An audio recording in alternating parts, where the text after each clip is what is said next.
How are you feeling? How long have you been here? 3 months, May 17th. And what brought you here? That's difficult to answer.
Eventually resulted in your being here in the hospital.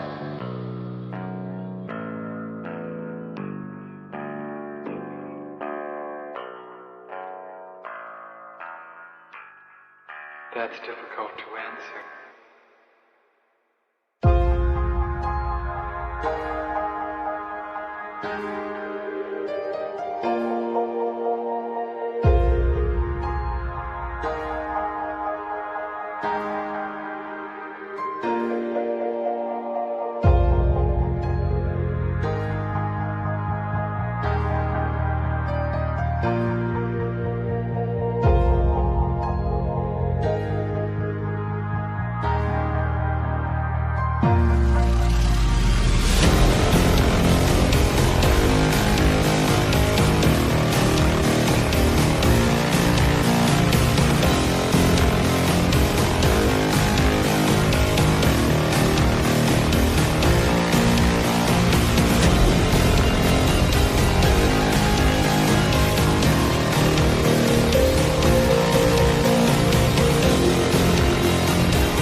the end?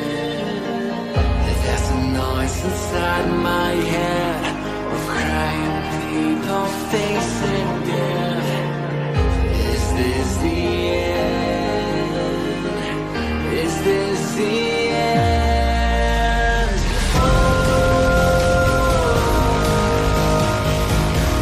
I'm burning in the stone.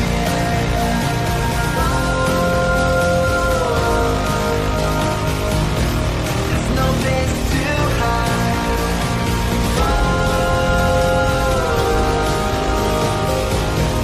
I'm burning in the stone.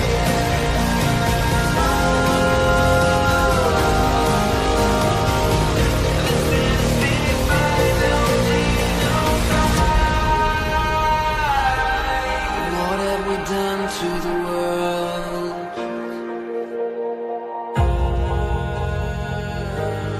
What have we done to the world?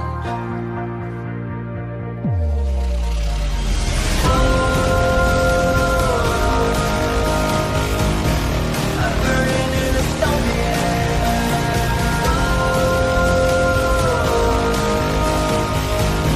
There's no place to hide.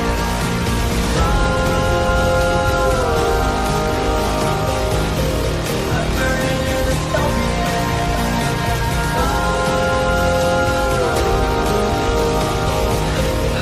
This is the final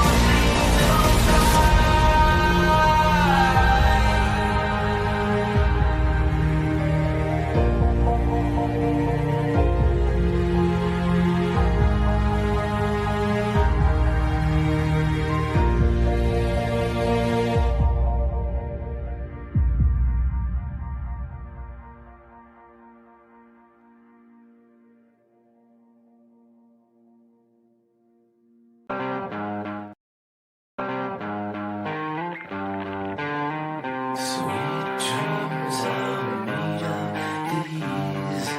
Who am I to disagree?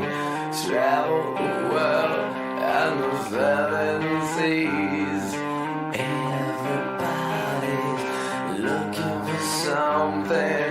Some of them want to use you. Some of them want to get used by you. Some of them want to use you. Some of them want to be out you.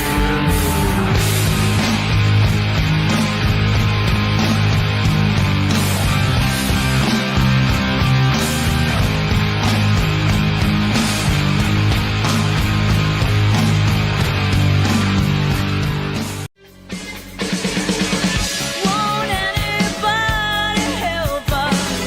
What are we running for? When there's nowhere we can run to anymore. We can't afford to be innocent. Stand up and face the enemy. It's a do or die situation. We will be invincible. And with the power of conviction, there is no sacrifice. It's a do or die situation. We will be invincible. Who the fuck is Karlyn? She's just some sweet lady. She's like in a knitting. She does like a knitting stream. She's like a knitting YouTuber. She does knitting. Can we grow up a little bit and Alt not Girl be sent $200. retarded? Have you Please. seen the work of Karlyn Borysenko? Anti-commie cult leader and is obsessed with looking at what actual far-left communists are talking about and organizing today, infiltrating them. They infiltrated the universities, schools, media. She has the receipts to back it up. Primary source evidence. Infestation is dire and she calls Republicans idiots eating slop. Agree. Thank you for the big super chat. Yeah, oh, I know Karlyn B. She's solid. She's funny. I The like Great her. Noticer sent $200. Literally, So not it's, Ian. it's not because I haven't dangled my junk into the combat zone on purpose to get some camera footage, but that's the big part of what's the Is problem. that what you call reporting? Go and live under if streaming? you're going to do it. Yeah, go seriously. undercover. Otherwise, you're wearing a hunk of meat in a lion's den. Nick Shirley, I love you. Take care of yourself, man. Karlyn Borysenko went undercover. Do stuff like that. Like if you want to expose this thing, don't pariah, please. But Ian, here's and I agree with you to an extent.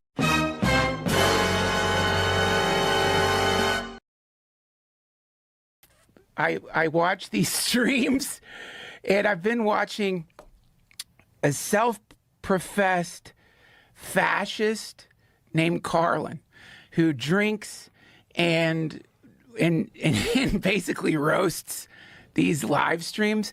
But weirdly, she has apparently embedded herself with Antifa before, and so it's such a funny stream because So they tolerate her?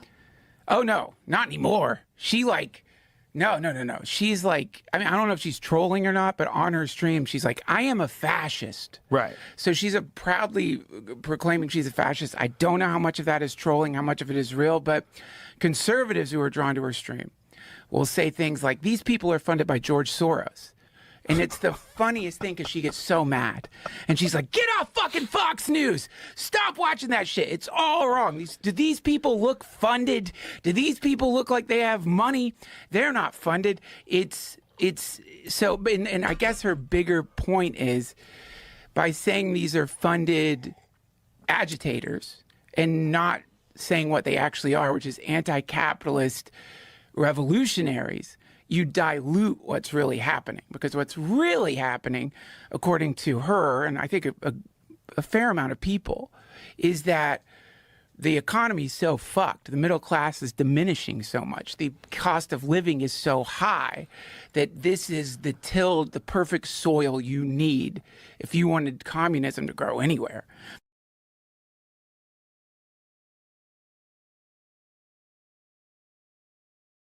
So for the last couple days, I've had all of these magatards in my Twitter. And by the way, that's what I'm calling them from now on. If you at this point are still a Donald Trump cultist, I'm calling you a magatard. I can understand people voting for Trump in 2016. He was a true outsider back then, and he actually had a compelling vision. I can totally get that. I can understand people voting for Trump in 2020. I can even understand people voting for Trump in 2024. Even though I did not, because I thought that Trump was going to do exactly what he has done, which is go to war with Iran on behalf of Israel, which is not do anything about Antifa, which is lie to and deceive the American people over and I thought Trump was already going to do all this stuff, and so I didn't vote for him in 2024.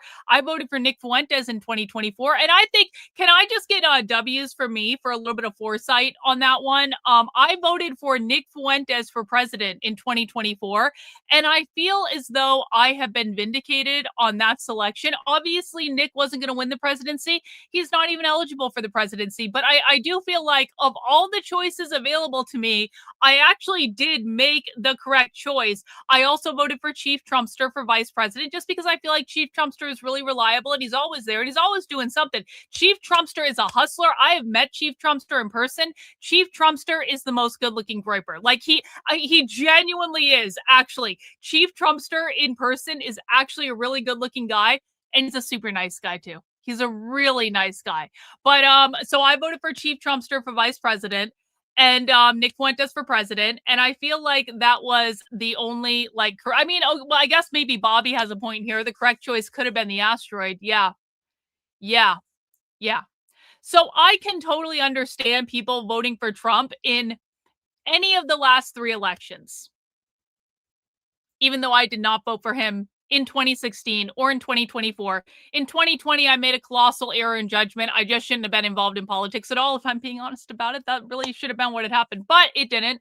And here we are, and sometimes we make mistakes, and I thought better of that in 2024, and I changed my mind, as I'm prone to do every now and again. But at this point, a year and a half into Trump's second term, if you haven't figured out yet that Trump has completely abandoned and betrayed every single thing he said he believed in 2016, 10 years ago, if you are still on the Trump train at this point, then you are a magatard. I don't believe that everyone who voted for Donald Trump in 2016, 2020, or 2024 is part of a cult of personality. Not everyone. But at this point, we really have to face reality that many, many, many people are.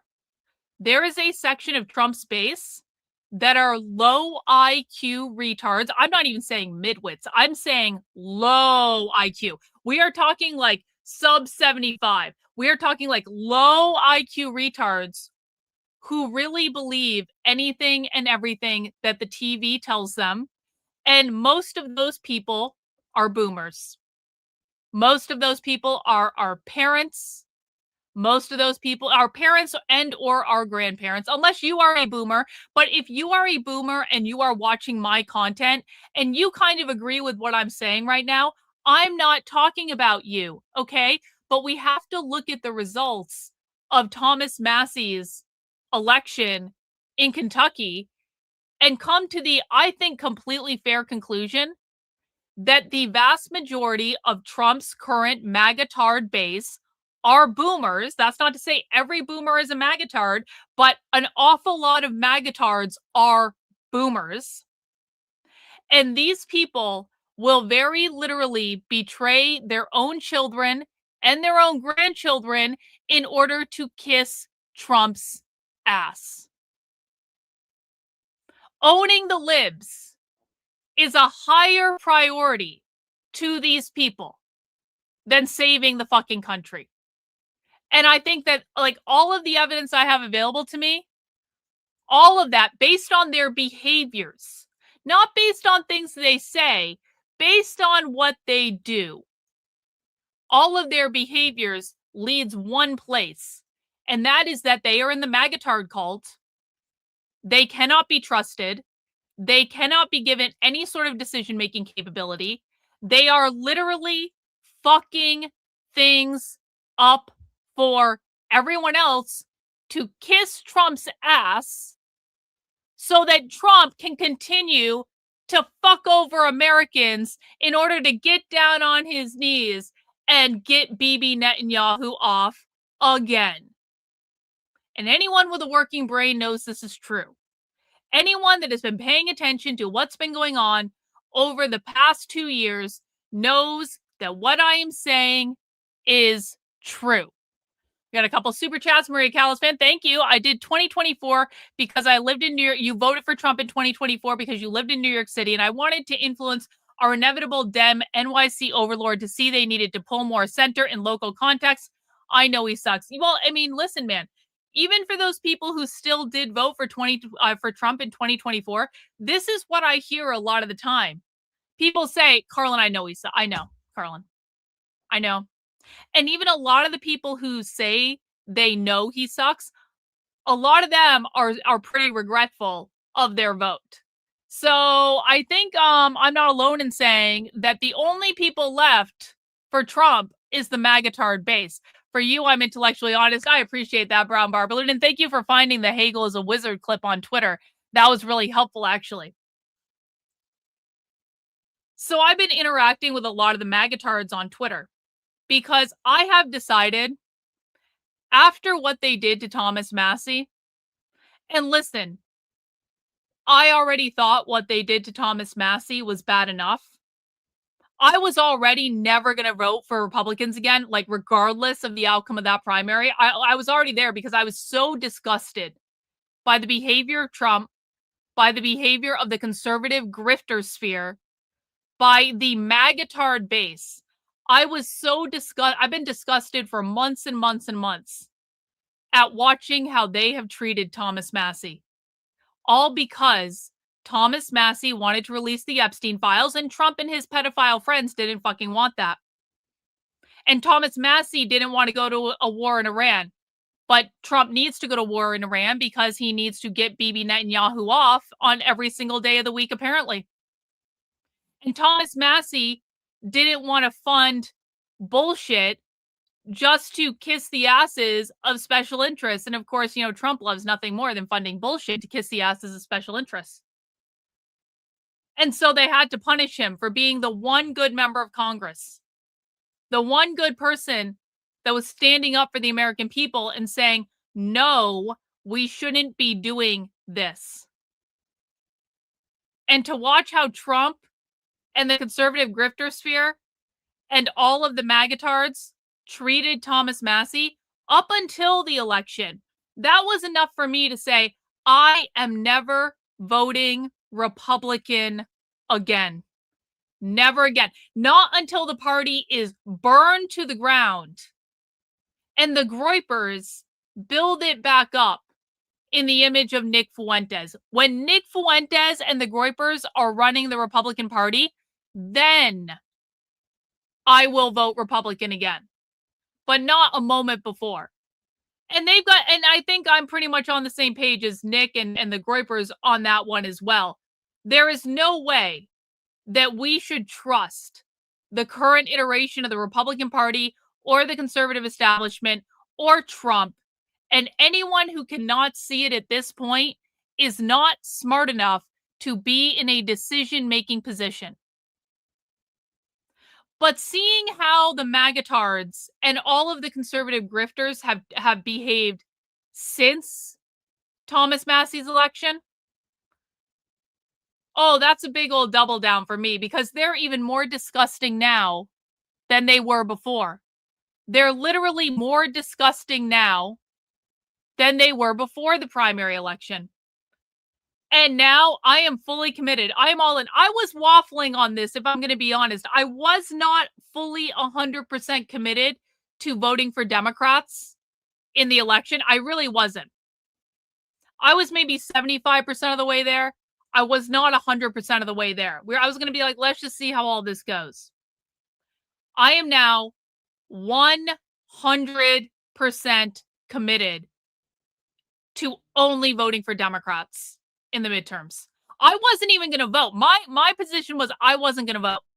And now, oh no, I'm going to vote, motherfucker. Oh, I'm going to vote for every possible retarded Democrat that I can, because currently the Democratic Party is the lesser of two evils. What have conservatives and magatards been trying to tell me for years? They're like, Karlyn, there are two parties and you have to vote for the lesser of two evils. Okay. Democrats. I choose Democrats. Democrats currently are less evil than Republicans. The Democratic establishment currently are less evil than Republicans. Karlyn, you're an Antifa. They support Antifa. Democrats are Antifa and communists. No, they're fucking not. No, they're not. Only actual retards or magatards that do not listen to real communists and socialists believe that Democrats are communists. That is the most retarded conservative bullshit lie that there is. And it is so easily disproven just by listening to the left directly and listening to the way they talk about Democrats. So no, I'm very sorry, magatards. I do not agree with the notion that if I vote for Democrats, I'm voting for Antifa, because those are two very different things. You think the Democrats are going to stop Antifa? I don't think fucking Trump's going to. I sure as shit don't think Trump's going to. Karlyn, why wouldn't Trump do that? Why did Trump issue an executive order a year ago, in which he declared Antifa a terrorist organization and then proceeded to arrest almost no one? There are probably hundreds of thousands of members of Antifa nationwide right now at a minimum. Trump has arrested like the amount of people that I can count on my fingers and my toes. And I was to understand that Antifa was a domestic terrorist organization. I was to understand that all of those people literally trying to tear down the ICE facility in Portland every single day was a domestic terrorist organization. I was to understand that all of those people doing anti-ICE activism, breaking into police cars, stealing guns, doxing ICE agents live on the internet, I was to understand they were part of a domestic terrorist organization. I was to understand that the people that I go undercover with, that there is no conservative journalist ever, not Andy, no one has done what I've done. I have gone undercover with Antifa all over the country at their private events and secretly recorded them multiple fucking times, more than anyone in the country. There is no one on the MAGA grifter right that comes anywhere close to doing what I've done with the far left. So don't tell me what they believe and what they don't believe. I know what they believe and what they don't believe because I listen to them almost every day of my life for the last 5 years, have been with them in the room with the door closed in person. I know what they say, and I know what they're doing, and I know what they're planning, and I know that the Trump administration has not done fuck off to stop them, and I know that almost no one in Antifa has been arrested, even though we can literally just point to different protests and go there, Trump, go there, Trump, go there, go there, go there. Hey, Trump, if you wanted to show up at the Socialism Conference, which is taking place in Chicago on Labor Day weekend, you're going to find hundreds of Antifa all in one place. How do I know that? I went undercover at the Socialism Conference a couple years ago and spent 3 days of my life, 8+ hours a day, in a room with them, secretly recording them. They are Antifa at that conference. Not all of them, but many of them. You wanted to arrest the domestic terrorists among us? They are gathering for a conference in Chicago. Go forth and conquer. Will the Trump administration do that? No. Because then they can't blame it on the Democrats. Because everyone knows, or they should know if they have a working brain, that the Democrats are not Antifa, Antifa are not the Democrats. But Trump and the MAGA-tards love to blame everything Antifa does on the Democrats. And every time Trump and the MAGA-tards have an opportunity to actually end Antifa, they don't take it. Why don't they take it? Why is Trump declaring Antifa a terrorist organization and then not doing anything about it? Because it is politically advantageous for him to let the problem perpetuate so he can go, but the Democrats, but the Democrats, but the Democrats, but the Democrats, but the Democrats.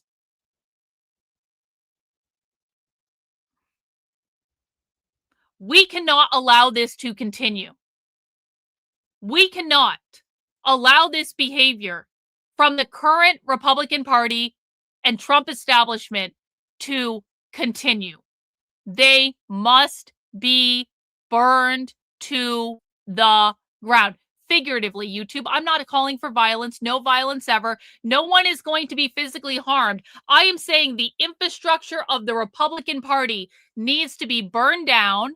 I am saying everyone in the Trump administration, including Trump himself, need to be permanently fucking excommunicated. If I had my way, I would put them in a concentration camp and wall them off from polite society so that they literally can't communicate with people, so they can talk amongst themselves and do whatever magatard bullshit they want in the concentration camp. But like, they will not influence people that are much smarter than them and much more capable of them than running society.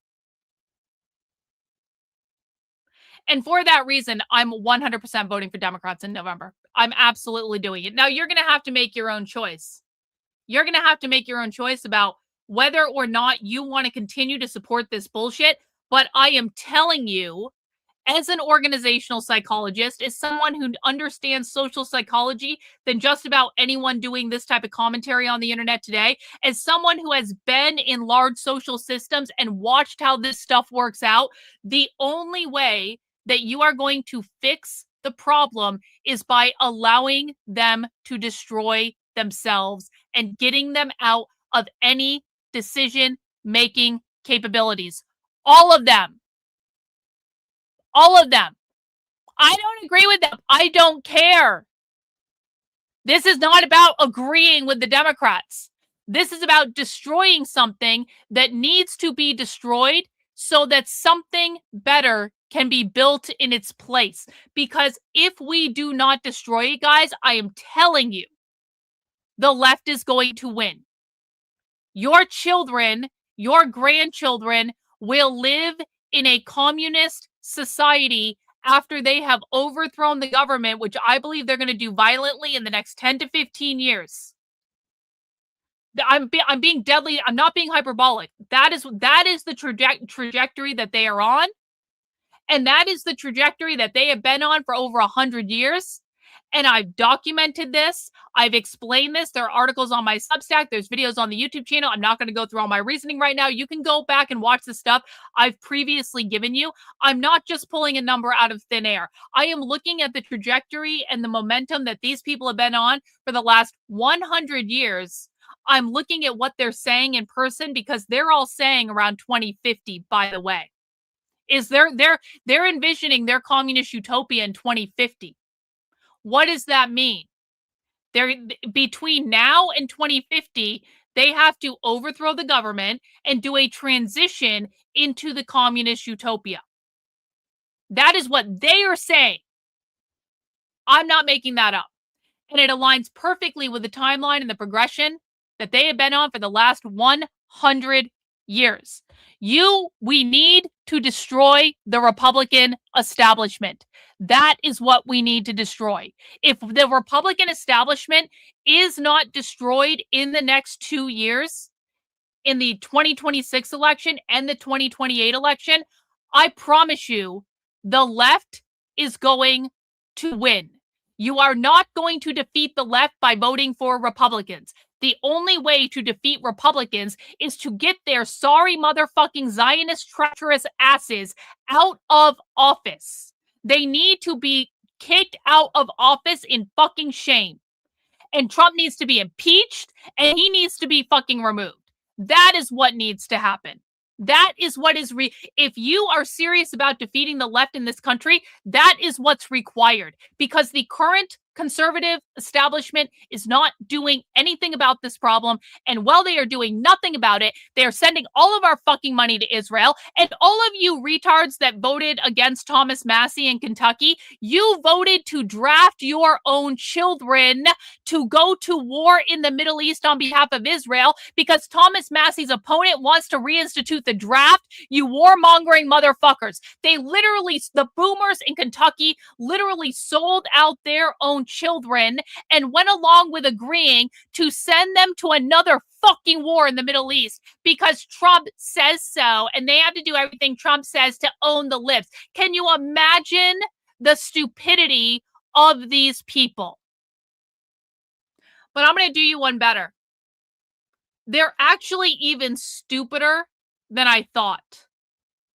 Because I've been interacting with these magatards in my Twitter feed for a couple of days now, I've decided that I'm just going to be extremely emotionally abusive of the magatards forward. Karlyn, you're a psychologist. You shouldn't do that. Well, I am not a clinical psychologist. I am not a mental health therapist. I'm an industrial organizational psychologist. I don't need a license to practice what I do. I can do whatever the fuck I want. I'm just going to be extremely emotionally abusive of the magatards from here forward because I truly believe that these people need to suffer until they silence themselves and go away. So according to the magatards on Twitter, hey, Bevs, you're obviously not listening. You're obviously not understanding what we're saying. And so, Bevs, I'm going to silence you so that you can shut the fuck up and listen, because you're obviously not listening on your own, okay? So, shush.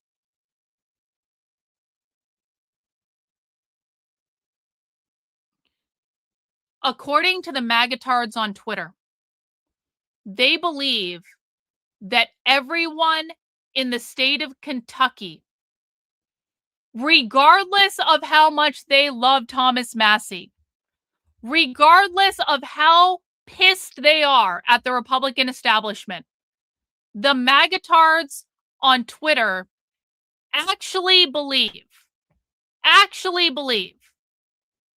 that every single person who voted for Thomas Massie is going to get in line in the general election and vote for Thomas Massie's opponent. And I'm not even going to say his name. I am not even going to say his name. That is how much I hate this man. This Zionist warmonger that literally wants to draft American children to go to fight a war in the Middle East on behalf of Israel. Magatards and the conservative establishment truly believe that every single person who came out to vote for Thomas Massie because he's anti-war, he's pro-small government, he's a libertarian, he's fucking awesome, they really believe that all of those people are just going to get over it and get in line and vote Republican. And I was a little perplexed by this, if I'm honest about it. I was a little perplexed by this because on the night of the primary, or maybe it was the next day, I'm not actually sure which it was, I saw someone on Twitter share this image. And basically, it's the numbers for Thomas Massie's opponent, Thomas Massie, and also the Democrats. And in this image, and I retweeted it, and I said, oh, please let this happen, because this person is saying Massie's district is going blue. Fucking great job, retards. And I retweeted this and said, oh, please let it happen. And then Cam Higbee, who is such a little, he is a good little Zionist. He is a good little paid shill for Israel. There was a moment of hope for Cam Higbee. He was doing some good on the ground journalism. I thought that signal reporting was good, and I said so at the time. Cam has been stalking me. Dare I say, I may have broken Cam's brain by releasing all of our DMs to prove that he's a massive, massive, massive liar, that he lies as easily as he breathes, just like all the rest of the good, paid-off Israeli shills. And Cam has taken a trip to Israel that was paid for by an Israel NGO. So you can make your own conclusions there. He is now stalking me around Twitter. Could Cam Higbee be the latest person whose brain I've literally broken? And by the way, if you want to see the video where I showed all of my DMs with Cam Higbee to flat out prove in no uncertain circumstances Cam Higbee is a massive fucking liar, just look up Cam Higbee's name on my YouTube channel. It'll come right up. I posted it on Twitter too. You can find it there.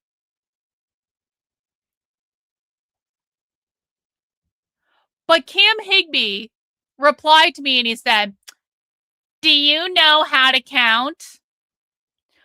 Why, yes, Cam. Why, yes, I do actually know how to count. I do. I was actually very good in math in school, Cam. I got to Calc 2 before I even graduated from high school. So I do, in fact, know how to count. And what I'm counting, Cam, is 20,900 votes for the Democrat candidate. Plus, presumably, all these people would probably vote for the nominee as well. An additional 7,000. That is, so let's just say 28,000. Well, let's just even say 20,000. Let's leave all these votes out. Let's just say 20,000 votes for the Democrats and 33,500 for Thomas Massie. So the votes for Thomas Massie plus the votes for the Democrat equals 53,500 or thereabouts. 54,000 if we want to round out. Let's just do that. 54,000 votes. Thomas Massie's Zionist warmongering wants to draft all your children to go to war on behalf of Israel opponent received 39,000 votes. And if we're being honest about it, it's now kind of coming out that that vote total is a little dubious. That vote total is basically statistically impossible based on the entire history of elections in Kentucky. So I have questions. About, do you guys remember after the 2020 election? At some point, Scott Presler got very smart. And Scott Presler said, we need to start ballot harvesting. Does anyone remember this? Scott Presler said, we need to start ballot harvesting. Because he was trying to, account for how Republicans could get the same advantages the Democrats got. One in the chat if you remember what I'm saying, two in the chat if I'm making that up. And so I find it a little curious. That for a candidate in a primary election that has basically no donors in the state of Kentucky, whose entire war chest comes from Israel, who didn't participate in any debates, who, quite frankly, if you saw his victory party, it was pathetic, which means he had no volunteers for the campaign, which means he had no ground game. This is not statistically possible. And so I don't even think this election result is real. But let's just say, for argument's sake, that he actually did get almost that, like that he actually got 39,000 votes. Let's just say, for argument's sake. The magatards on the right and Zionist shill influencers like Cam Higbee honestly believe that every single person who voted for Thomas Massie is just going to roll over and get in line and say, you know, we have to vote for the Zionist warmonger that wants to draft our children because the Democrats are meanies. I don't think that's going to happen. I think it is much more likely that they lose all of these votes. Maybe that, I'm not saying that every single person in that voter pool is going to vote with the Democrats. I'm not suggesting that. But if we're honest about it, Kentucky is a bluer state than people think it is. Doesn't Kentucky have a Democrat governor? Kentucky has a lot of blue in that state. It is not out of the realm of possibility that the Democrats in Kentucky have more support than you idiots think that they do, magatards. And I think that there's going to be a significant percentage of the people who voted for Thomas Massie that are either not going to vote at all, or they're going to vote for the Libertarian because there is now a Libertarian running for Congress. His name is actually Jeremy Todd. I know Jeremy Todd. I've talked to him before. He is actually a really decent guy. And I think that for the Libertarians, if they want to play spoiler in this, which I wholeheartedly support and endorse, I think Jeremy Todd is actually a wonderful choice for it. I think he's a really, really solid, like, rare Libertarian W, honestly. Like, I actually think that's really great, and I think it'll be really interesting to watch. Obviously, I don't live in Kentucky, so I can't vote for him, but, like, good choice, Libertarians.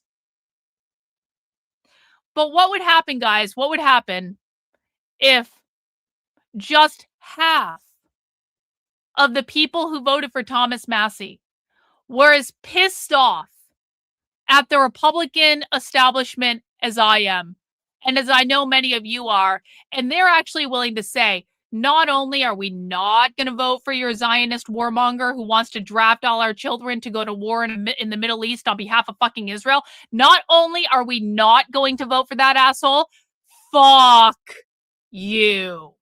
We are going to vote against him. Because what you are doing is giving us a lesser of evils choices, and the Democrats are currently the lesser of two evils, because the Democrats don't want to send our kids to war on behalf of Israel in the fucking Middle East. What if just half of the people who voted for Thomas Massie had that idea? And I think people are really fucking pissed about what was done to Thomas Massie. We're already in the ball game, and that's just from the primary. And if you add all of them, because I quite frankly don't think that the Zionist warmonger is going to get any of these votes. I think that he's going to get maybe at top level 5% of these votes. 30,000 plus 20,000. That equals 50,000. See, this is what I mean when I say a magatard. This magatard, let me show you how stupid MAGA is. This magatard is looking at a computer screen with Thomas Massey's name on it, and he cannot even spell it correctly. This is the IQ of the magatards. This is the IQ level. The name is on the screen.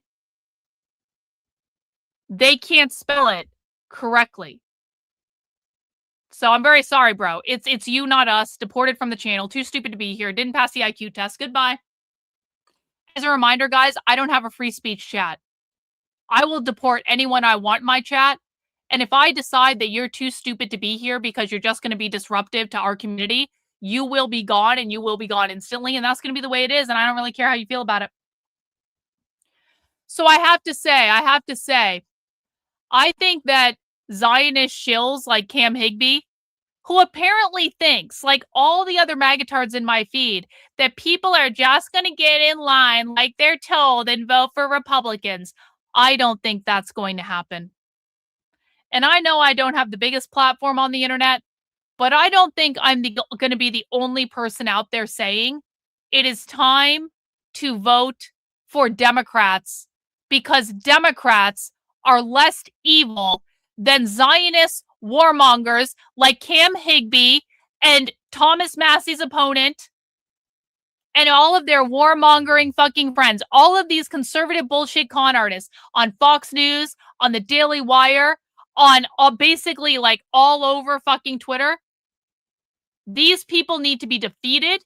They need to be defeated resoundingly, and they need to be silenced and removed from decision-making positions of power for fucking ever. And that's my position on it. And I think everyone should do that.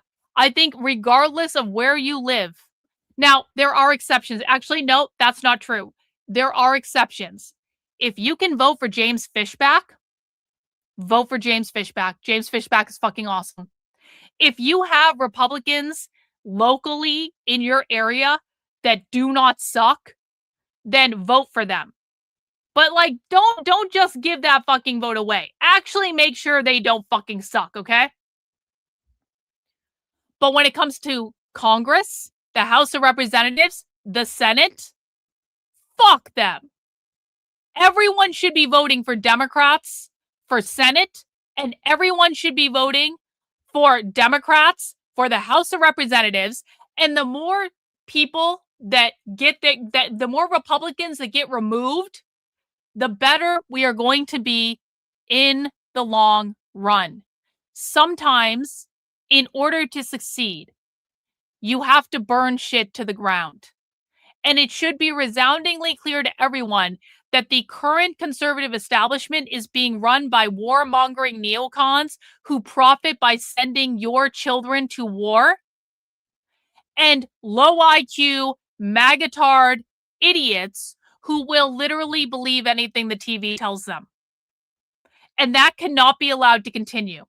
Now, the good news is, eventually, these people are going to die off. Because the majority of people who completely fucked over Thomas Massey were boomers. They are old. Every other age demographic voted for Thomas Massey because every other age demographic is smarter and more adept at reading through the bullshit than the boomers are. The boomers are going to die off. The problem is going to get fixed eventually. But if you want it fixed sooner rather than later, and I think it needs to be fixed sooner rather than later, the Republican establishment needs to get burned down now. And I know that might seem like a step back, but sometimes you have to take a step back in order to take 5 steps forward.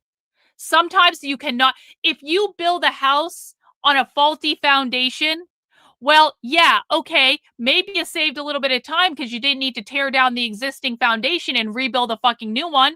Sure, so you saved some time, you saved some money, you left the faulty foundation in, and you got your house built faster, and it's really great.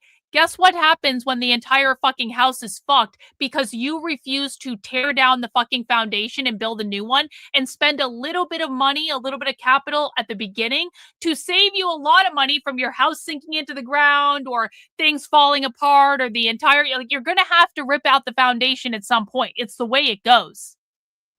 So it needs to happen sooner rather than later. Otherwise, the left is going to win. And if you don't want to listen to me because you're like, no, I want to own the libs and that's more important than anything, then when the left wins and when your kids and grandkids are made to suffer under the reign of fucking communism, I want you to look in the mirror and know it was your fucking fault and you could have prevented this had you grown a fucking pair and done what was required. We don't always have to like doing the thing that is required. Because things that are required in order to make change are not always fun. Just because you don't want to do something doesn't mean you don't do it. Because when it is required to achieve the level of change that you want in the world, and I want to defeat the left, you do what's fucking required. We got a couple of super chats from Tate here. So where is you and Victor's first road trip in the new car? Victor and I went for a drive last night, and then after we got home and I started streaming, Victor took it out again. I don't know. I guess, well, I don't know. We've got a couple day trips planned. We're going to go to Hampton Beach for a day trip. We're going to go on whale watches. We got a couple day trips coming up. I wouldn't say we're taking a road trip, but we got a couple day trips coming up. That car is so fun to drive, by the way. It's so fucking fun to drive. I love it so much. Tate, and also thank you for this super chat. America first not being allowed. Last I checked, there is only one United States of America, and Israel is an outcast just like every other country. Yup. Fuck Israel. Fuck Israel. It's like weightlifting. This is exactly right. When you lift weights, what you're really doing is tearing down the muscle. And then when the muscle rebuilds itself, it gets stronger. I mean, I think most people know this, right? When you're lifting weights, you are tearing down the muscle. That is why you get sore. And then the muscle rebuilds itself and it gets stronger and bigger. It is exactly the same thing. So that's what I have to say about that. That's what I have to say about that. So today on the channel, guys, we have another Red May Spectacular. We are going to our favorite revolutionary communists in the city of Seattle, and we are watching their latest live stream, which just happened a couple days ago. The mask comes off. The path to Trump, the path to the Trump doctrine. And this has got Aziz in it. It's also got Philip. Philip, of course, is a staple of Red May, but Aziz is a professor at Boston College Law School. And I think we have Aziz on video at least twice calling to overthrow the government and abolish the Constitution. Let me say that again. Aziz is a professor at the Boston College School of Law.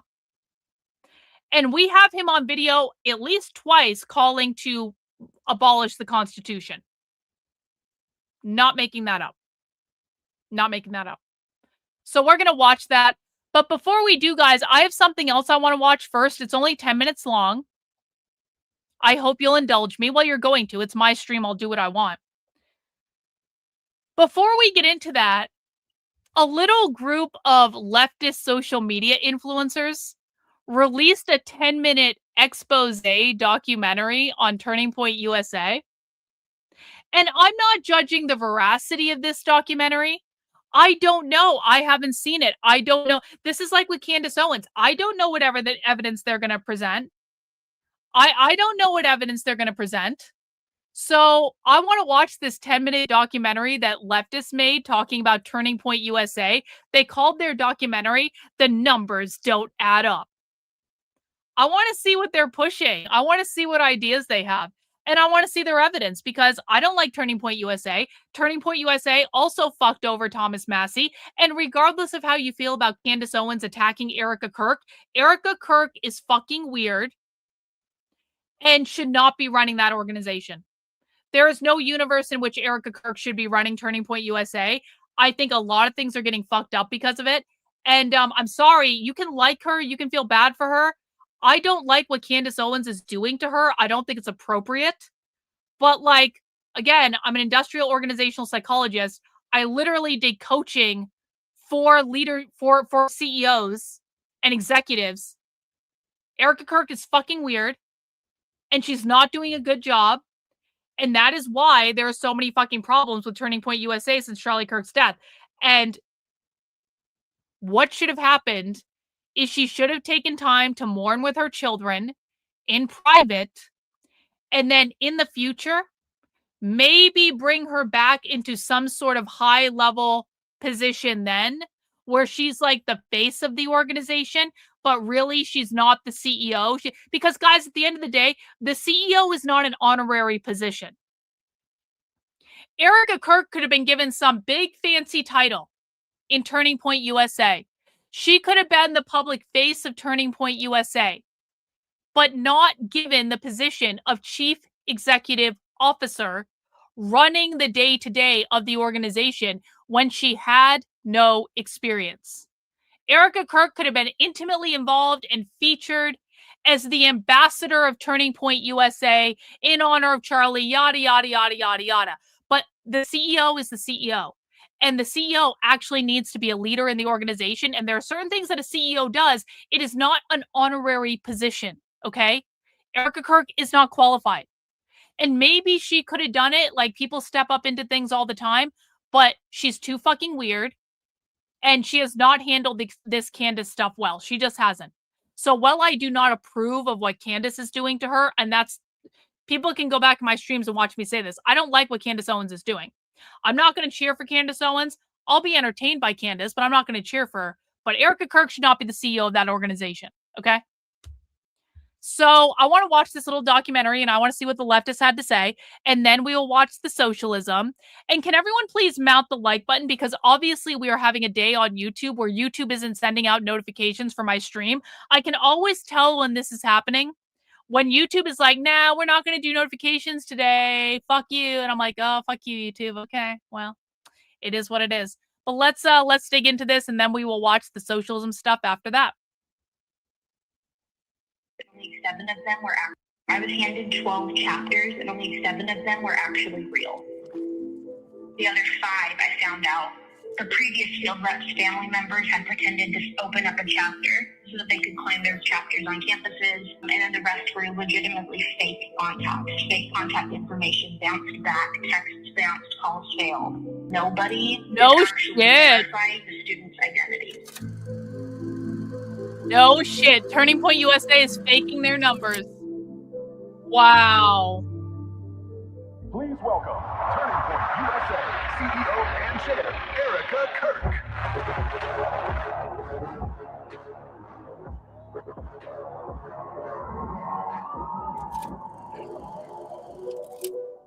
Turning Point USA says it's building a movement of students, a movement of ideas, a movement that spans thousands of campuses across the United States. You just got the goal is for these clubs Welcome. to be in every high school across the state. In its own filings, the organization claims to operate more than 1,800 campus chapters and to be active in more than 3,000 high school and college campuses. Great question. Start a Turning Point USA chapter. It says its program reaches millions of students. And behind that movement is money. In a single year, Turning Point USA spent more than $20 million on what it calls its field program, the part of the organization responsible for building and supporting these chapters. Altogether, it raises more than $80 million annually. That money comes from donors. Nuts. Donors who are told they're funding something very specific. A nationwide grassroots network of young people organizing, educating, and reshaping the future of American politics from the ground up. Turning Point USA meets every other Thursday in room 312. Anybody's invited. The story is simple. A bottom-up student movement built chapter by chapter, campus by campus. Put your hand up if you're in high school. Okay. And it's not just a marketing story. These same claims appear in official tax filings, documents submitted to the federal government, where Turning Point USA describes itself as a nonpartisan educational nonprofit and certifies that it does not engage in political campaign activity. Point Action and Turning Point USA. This is the foundation of the organization. It's what justifies the money. It's what sustains the mission. It's what donors believe they are funding. What they've done is put America right back on the right course. Starting. But what if the numbers don't mean what they actually seem to mean? What if the chapter isn't what you think it is? What if the movement isn't actually there? We started asking a simple question, not about politics, not about ideology, just about reality. Are these chapters even real? Hi, Elizabeth. This is Jessica. I'm the president at high school. You had reached out to Maggie, our director of student activities, and she forwarded us your email with some questions about having a Turning Point chapter on our campus. We do not currently host a Turning Point chapter on our campus, although I know it Oh my mostly God. lists us on their website. But if you want to give us a call back to have further conversation, we absolutely can. You can call us. In its public messaging, Turning Point USA presents a So it kind of seems like the entire premise of this is Turning Point USA is engaging in fraud to say we have X amount of chapters nationwide, when in fact, when you actually go and try to find these chapters and try to find who's running these chapters don't exist. That's called fraud, guys. That is a fraud. clear picture of scale, a presence on thousands of campuses, a network of chapters spanning the country. I know MAGA would But in lie its about IRS something. filing, Oh my the god! language becomes oh my much more God. specific. The organization reports 1,873 charter chapters and activity on more than 3,300 campuses. There are roughly 3,500 Turning Point chapters at colleges and high schools across the country. At first glance, those numbers seem to reinforce the same story, but they describe two different things. A charter chapter Yeah. suggests something defined. Actually, someone on YouTube and Rumble said exactly the same thing at exactly the same time. Bertolo on Rumble sounds very Somali-like, and then average person on YouTube said seems like the Somalis aren't the only ones guilty of fraud. Guys, literally every fucking thing is fake. Everything is fake and gay. Every single thing. And just when you think, no, that can't be fake too, Karlyn, that can't be fake too.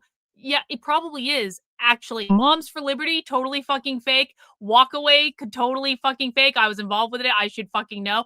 Like, Walk Away, totally fucking fake. It was mostly conservatives. It was never really people who left the left. Like, Turning Point USA, totally fucking fake. Daily Wire, totally fucking fake. The Blaze, totally fucking fake. Dave Rubin, totally fucking fake. And gay. Rumble, yeah. Rumble actually might be real. But you synced with Rumble, you did. Everything is fake and gay. When in doubt, just assume that it's except for, actually, I'll make an exception to this. Nick Fuentes and the Groupers are real. That's real. Adam Green and Amalek, I'm pretty sure, are real. I'm pretty sure. Like 90% positive, maybe more like 85% positive, but I'm pretty sure. But most things are fake and gay. A group of students, a structure, some kind of ongoing presence on campus.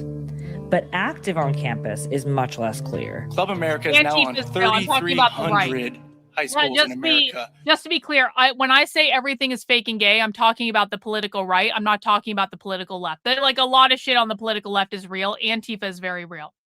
But all of the so-called opposition on the political right, fake and gay. Oh, PragerU, fucking fake and gay and Israeli psyop. Bill Ackman, Israeli psyop. Manhattan Institute, funded by fucking Zionism to promote a Zionist narrative. Christopher Rufo, paid Zionist shill. James Lindsay, psychotic retard, also paid by Israel, literally one of his biggest clients, and has been Israel for a while. Or people in Israel.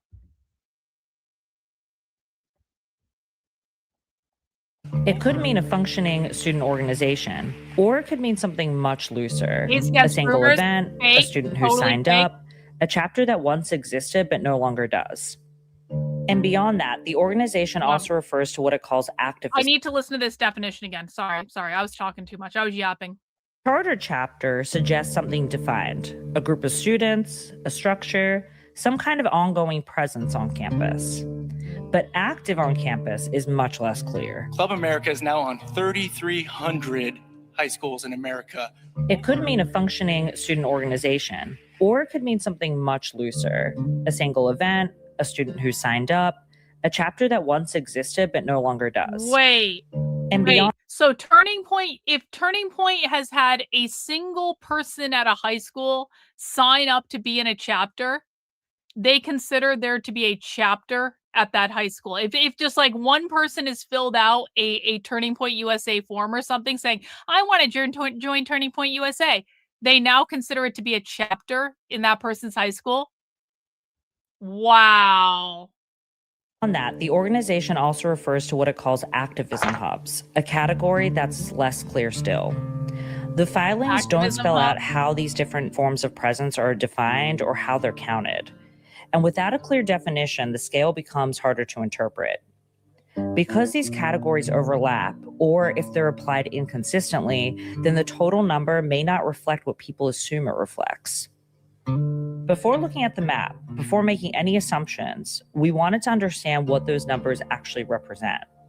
Not what they suggest, but what they mean in practice. And to understand how these numbers translate in practice, we turned to the organization's own directory.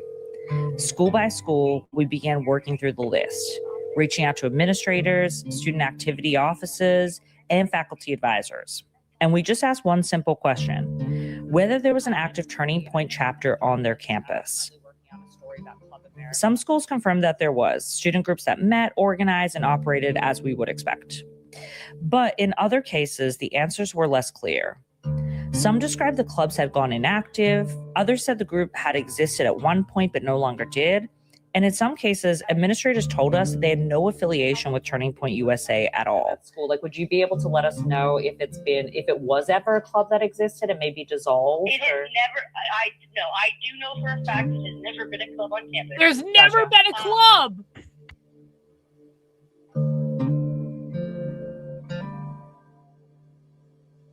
Wow! All right, hang on, coughing.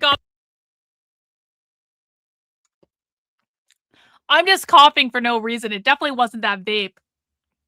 That vape had nothing to do with me coughing just then. Okay. Again, of the 72 high schools, 7 said they had an active chapter. 10%.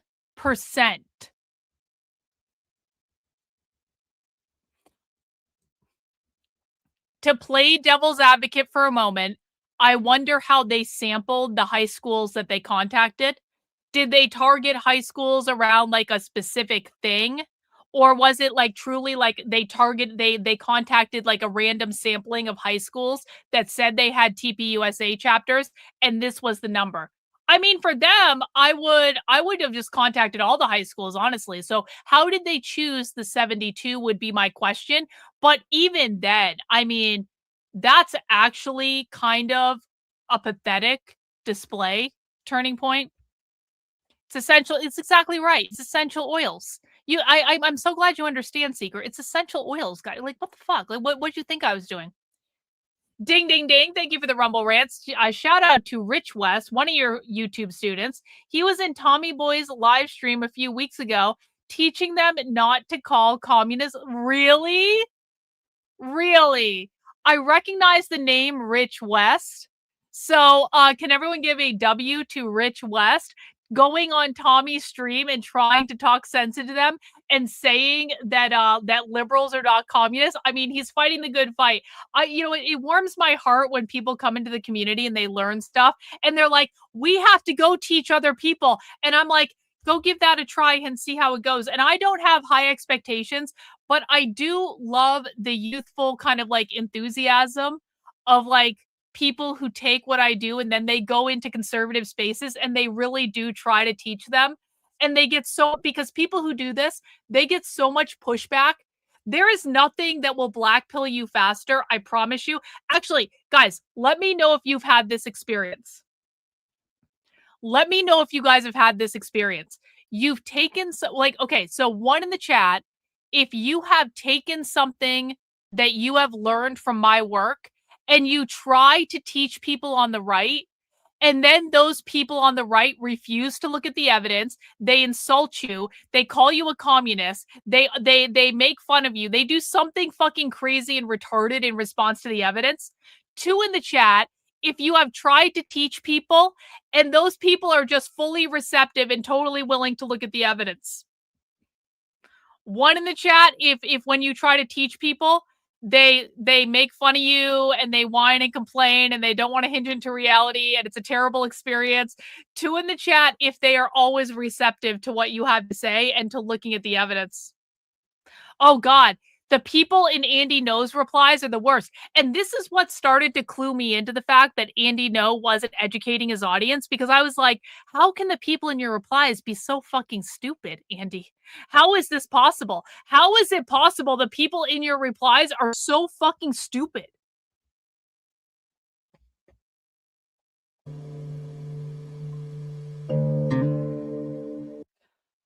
Charlie Kirk Shooter was not a far leftist. Charlie Kirk Shooter was not a queer Marxist. I know that for absolute certain.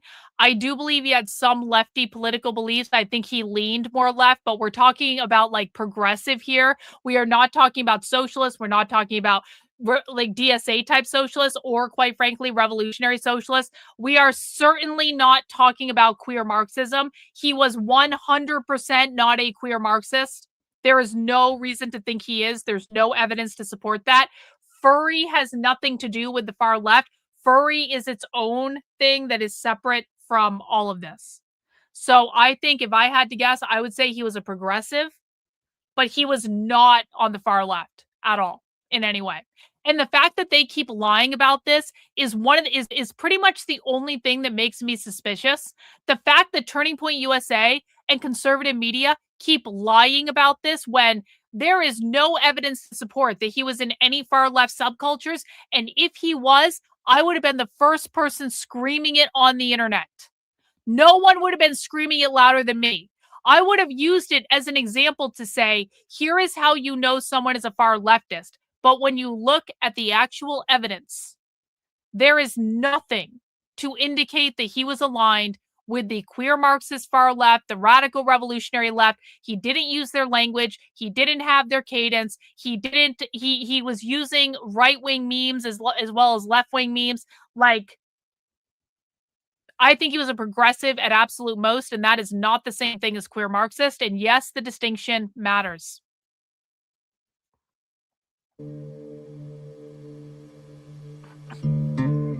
31 schools said they had no chapter at all. Half of them A student had no organization chapter. can come and go. Records can be incomplete.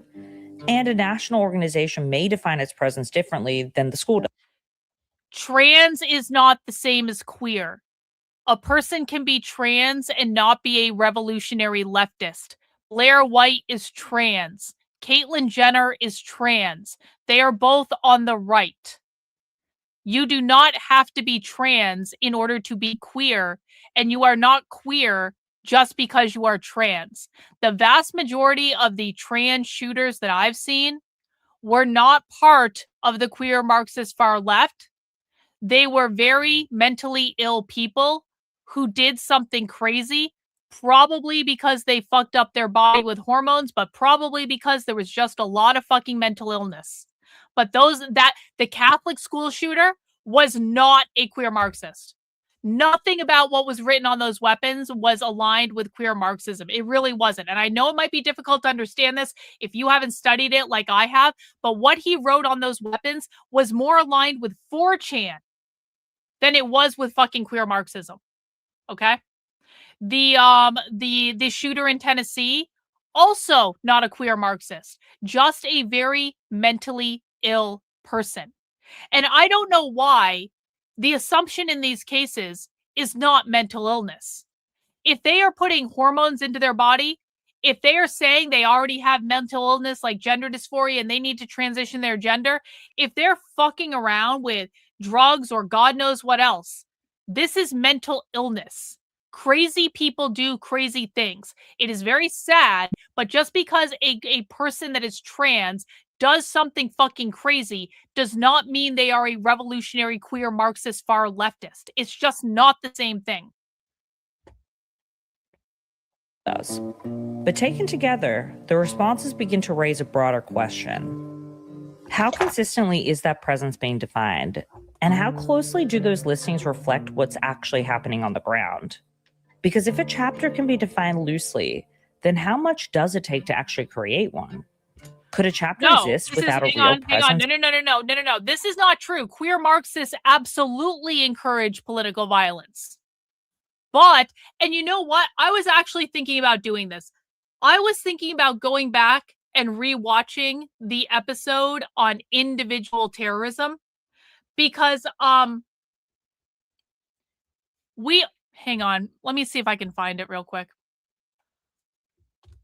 The Denver communists are some of our favorite communists because they say the quiet part out loud all the time. And we have a clip of the Denver communists. Oh, am I not going to be able to find it? Wait.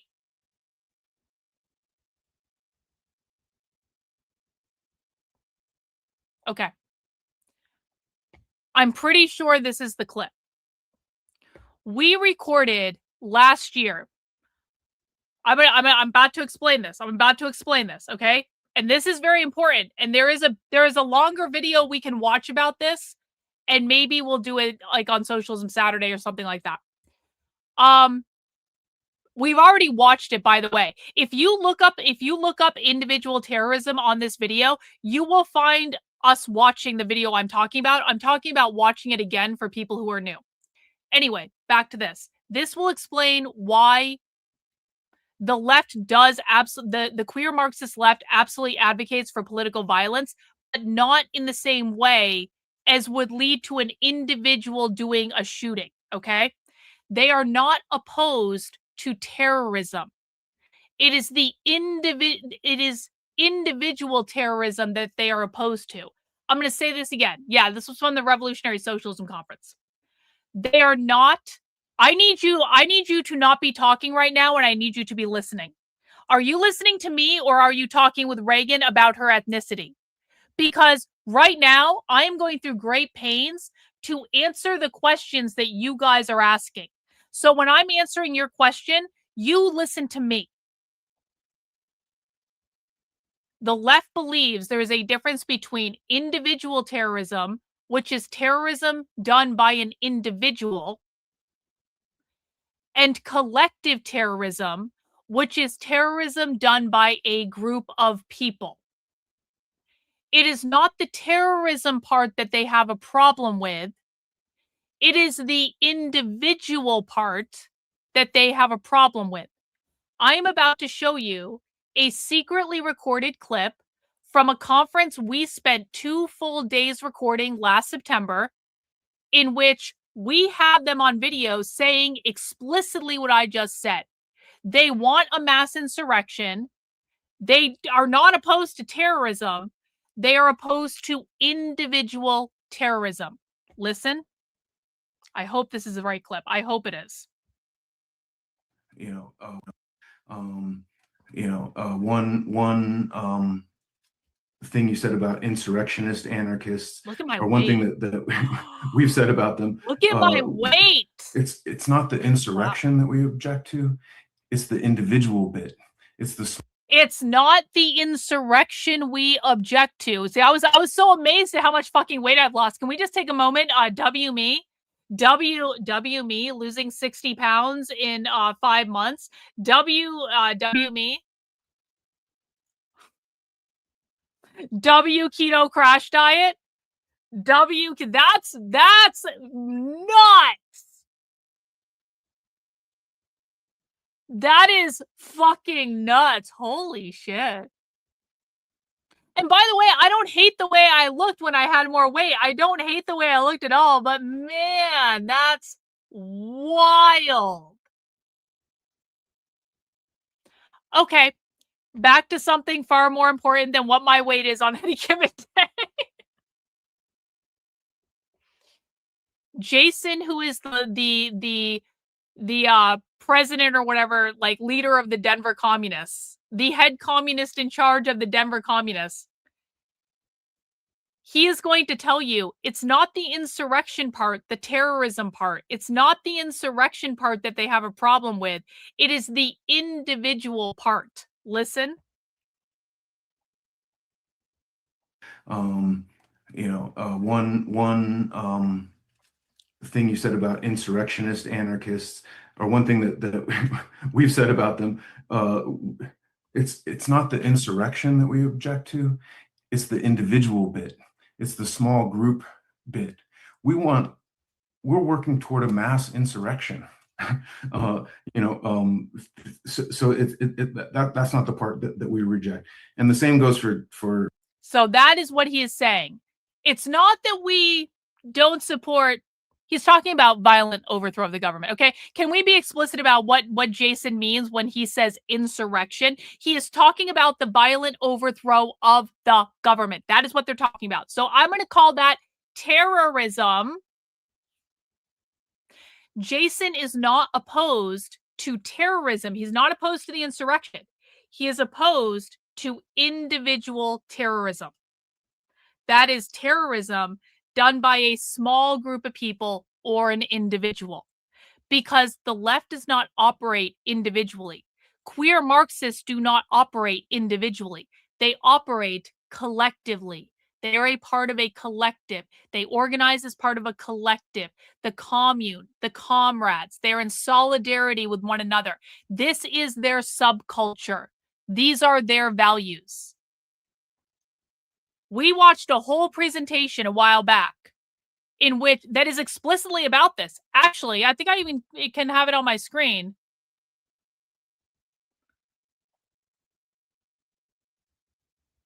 Yeah, here it is. It's the cult number 463, Marxism versus individual terrorism. We watched an entire presentation about this. This was back September 30th, 2025. So September of last year. Well, bro, oh my God. Oh my God. Oh my God. Oh my God. Okay. hang on.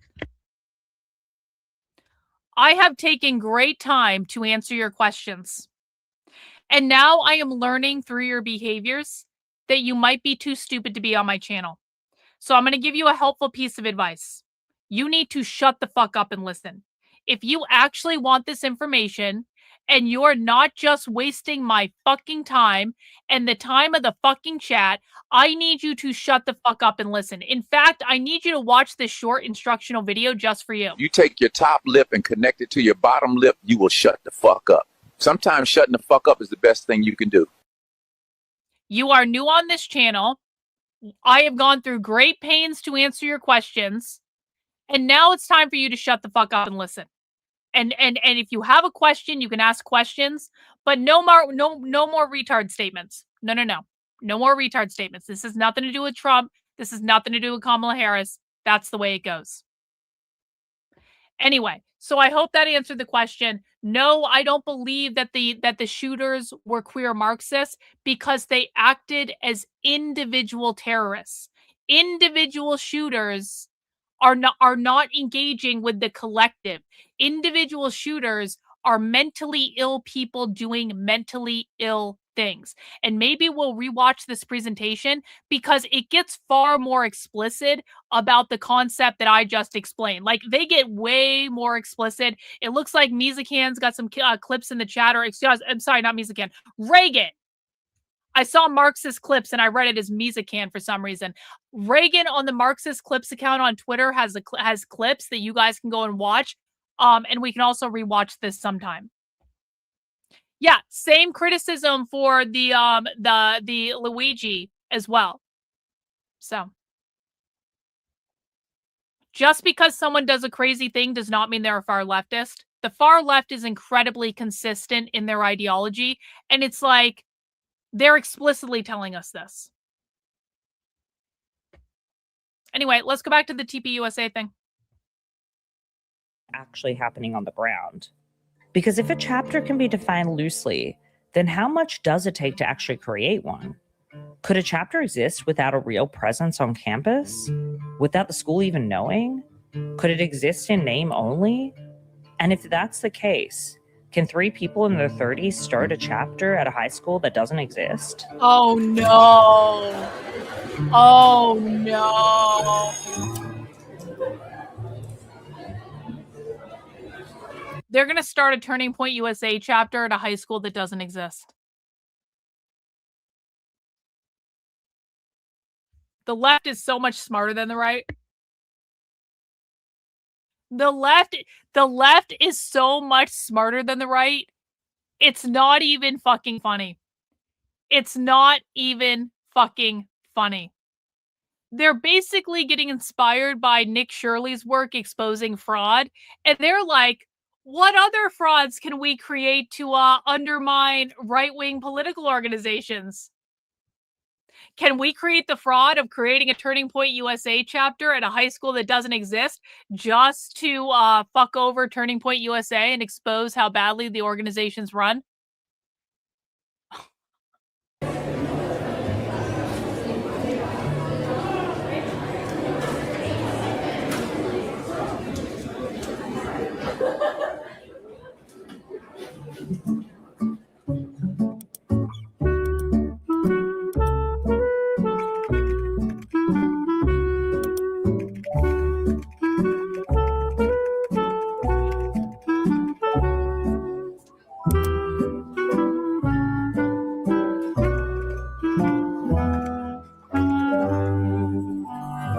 Oh no.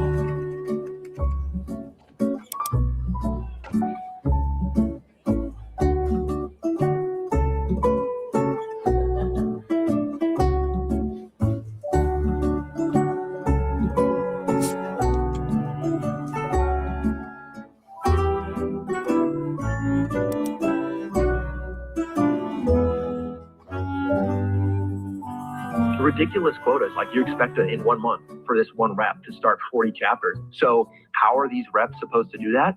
Well, they would give gift cards to the students if they started a chapter, but nothing would ever come of that chapter. So it'd just be one kid called the president and one kid called the vice president. And Turning Point USA handed out gift cards to every student who signed up and said, I will start a chapter. And then they just said that a chapter existed because they handed some fucking kid a gift card. One in the chat if that sounds right to you. 2 in the chat if you think this is all bullshit. 1 in the chat if that sounds exactly like something that Turning Point USA would actually do. 2 in the chat if you don't think they would ever do anything like that. Let's listen to that again. 1 month for this one rep to start 40 chapters. So how are these reps supposed to do that? Well, they would give gift cards to the students if they started a chapter, but nothing would ever come of that chapter. So it'd just be one kid called the president and one kid called the vice president and then one kid called the secretary, and they got gift cards. And they got gift cards! 50 chapters technically, but 3 of them hold events and like 10 people show up. And the others, they were given gift cards or they signed up and nothing ever happened. They got their gift cards. Pushing us towards other clubs. A name, a contact, a record that may or may not reflect what's actually happening on the ground. And when those different realities are counted together, they produce a single number. Ultimately, the question isn't just how many chapters there are, it's what those chapters represent, and whether the numbers being reported reflect a reality in schools across America, or something else entirely. Our chapter leaders are amazing. And there's some leaders you guys have not even seen or heard about yet. This is the only part you so will far, one day, Trauma Mama. and you'll be blown away. When I left Turning Point, I realized I just dragged all of these students into a burning building and then left and locked the door. All right. Well, that is part 1 of this documentary. Now, the Unfuck America tour has promised to release other parts as well. And so we should be getting more parts soon. But I would say that was a pretty good first 10 minutes. And I have to say, they're already making a case to me that Turning Point USA is built on a mound of lies. But it will be interesting to see the rest. It will be interesting to see the rest. All right, guys, we are going to get into our main show, and we're going to be watching a presentation today called The Mask Comes Off, The Path to the Trump Doctrine. One in the chat, if you want to get started and watch this presentation of radical revolutionary communists talking about the Trump Doctrine, including Aziz, who is someone that we have seen call to overthrow the Constitution or abolish the Constitution, even though he is a professor at Boston College Law School. 2 in the chat if you don't think this sounds like a good use of your time.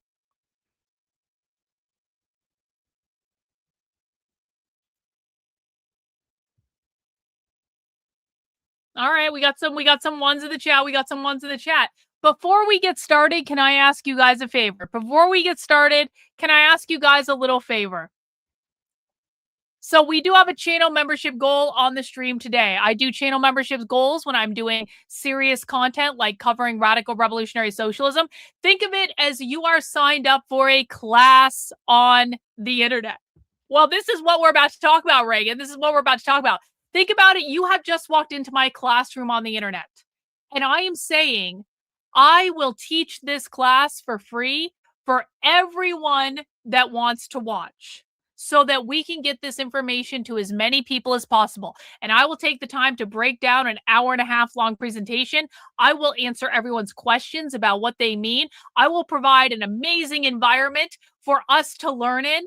But in order to do that, I need people who can afford to support my work to step up and donate some channel memberships to help us meet the channel membership goal of 100 new channel members of the day. We got Malcolm in with 5 gifted channel memberships. Every time someone donates memberships, guys, we give them W's in the chat, because not only are people like Malcolm funding my work, they are also giving out a gift of a channel membership, which gets you access to membership perks like Spy Stream, like the supporter Discord. Also, you get a cool little badge by your name, and you get some emojis that no one else gets access to, and stuff like that. We got Duchess in with another 5. Thank you, Duchess, for that. I really do appreciate it.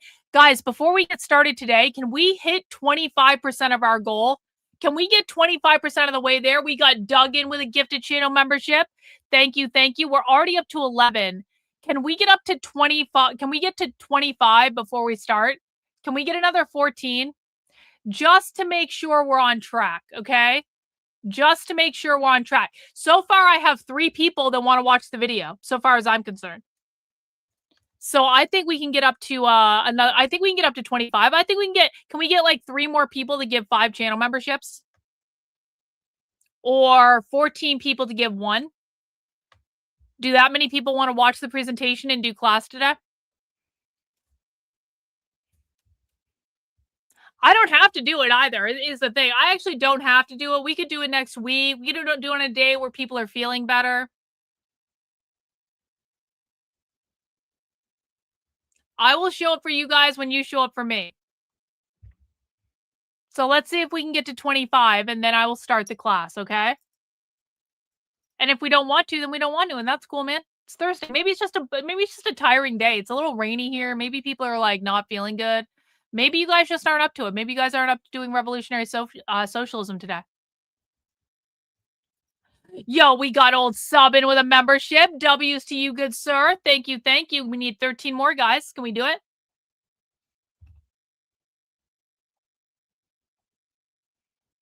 Hey, it might be a shorter stream today. That's okay. I got clips to make, man. I got clips to make. I got other stuff I could do right now. We got Michelin with a gifted channel membership. W's to you, good sir. Can we get 12 more?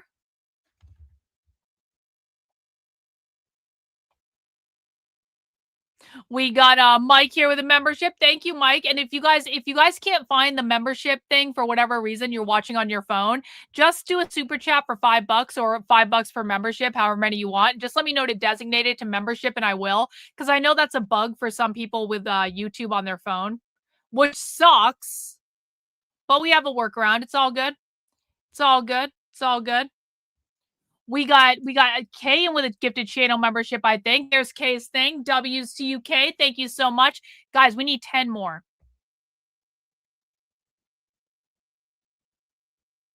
Oh, God. We already have... I'm very sorry, bro. You really needed to watch the Shut the Fuck Up video because we're about to shame you emphatically. We're about to shame your ass emphatically. Let me just put a star in that, though. Let me put a star in that. Hang on. Did we get another one? I think we did. We got Fishing Fled. Fishing Fled in with a membership. That's more important than shaming the retard, but we're going to go back to that. W's to Fishing Fled in the chat. We need... Guys, we're slow rolling this shit today, aren't we? We are slow rolling this shit. All right, let me remount the retard real quick. And hopefully we get 9 more gifted channel memberships and we can continue. Why so serious? I want to watch this, but I don't think it'll be much benefit. The left doesn't understand conservatives. They think we hate all trans. Adults can do what they want, just don't sexualize kids, bro. I'm very sorry. You might be too retarded to be here. You're obviously too retarded to be here. You know what? I'm a benevolent leader. Let me be a benevolent leader for a day. Let me just be a benevolent leader. I'm going to time you out for 24 hours. You're gone for the rest of the stream. We'll see if you are smart enough to shut the fuck up and listen, or if you disappear into the ether, never to be heard from again. Well, we're going to see. We're going to see. All right, guys. Yo, old sub. Fucking old sub. Old sub, I was about to give a sternly worded lecture. I'm going to be like, I'm really not starting the stream until we get 10 more channel members. I'm just trying to keep everyone on track. Old sub is like, fuck you, assholes. I'll do it. Fuck you, assholes. I'll do it. Thank you, old sub. W's to you, my friend. You are the greatest. Julie's in there with a membership. W's to Julie. W's, 10 W's to old sub. All right. The king of the chat picks up the slack for everyone. But we still do have that goal, guys, and I'm going to nag you until we hit that goal because I really do. It helps keep on track and stuff like that. I can't spend all this time streaming with you guys and doing free classes on the internet if we don't have some sort of like reciprocal arrangement, and that's just the way it goes, okay? So let's get into it. Again, if you have questions, please put them in the chat. If you have intelligent things to say, please put those in the chat as well. I would love to hear from all of you. Toki Fit! W's! Toki Fit! W's, thank you, sir, for the 5 gifted channel memberships. You rock. You rock. Thank you, thank you. All right, let's see. Red May Spectacular. Hey, everybody. Phillip! Welcome to Red May, your 1 month. This is Phillip. Phillip runs Red May. Hey, Great Otis. Appreciate you. Thank you for being a member of the channel for 5 months. Deport him because he will be on X in an hour complaining. Well, if he is, then I will block him. I will block him there. And it's all good, bro. Thank you so much for being a channel member. Appreciate it. Vacation from capitalism. As you know, we live by 2 mottos. 1, riff on red, the color or the political you. And riff on 2, red. Where are my red glasses? The market is not the solution to the problems that the market creates. Very happy today to have a discussion of American foreign policy, such as it is. We'll call it the path to the Trump doctrine. And I think we'll get started right away. I want to introduce we were going to have Rodrigo Nunez, but a last minute thing came up. Rodrigo was moving from one apartment to another and would be hard to talk to us in the middle of the move. So Kazmar in with the W5 channel memberships. Thank you so much, Kazmar. See, now we're cooking, guys. Now we're cooking. Yeah, Philip's kitchen actually is looking pretty good. Philip does Red May in his kitchen every year. And sometimes Philip's kitchen looks better than other times. I think Philip's kitchen is looking pretty good myself, honestly. So we have 2 excellent interlocutors for this panel. Chris, why don't we put everybody on and I can introduce them. Aziz Rana, who is now, is it at Boston University? Boston College. Boston College. Boston College. Aziz is the author of The 2 Faces of American freedom and the constitutional bind, which he led a wonderful discussion of at Red May a couple of years ago. Asla Bali is at Yale. She's the author of Decentralization and Federalism in the Contemporary Middle East and North Africa. And I think I got that right. I think let's get into the. I think Aziz will talk first, and then Asla will talk, and then we'll have some questions from the moderator. In this case, is me. And then I got more slime obsidian because slime obsidian. Oh, I didn't mean that one. Slime obsidian is going out of business. I would not have bought this if they weren't going out of business, and it was like the last chance to get slime obsidian slime ever. That's the only reason. I really don't need this slime. This is a nostalgia purchase of slime, a new unboxing of slime. This is nostalgia because you can't get it anymore after this week. And we'll go to the studio chat if there are questions from people who are listening to this. So Aziz, I'll turn it over to you. So first, thanks so much, Philip, for the invitation.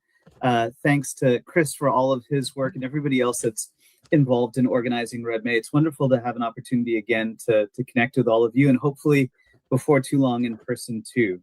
So first thing I should say as a disclaimer is I was just at the dentist, and so part of my mouth feels numb. So apologies if I sound a little different than I might typically.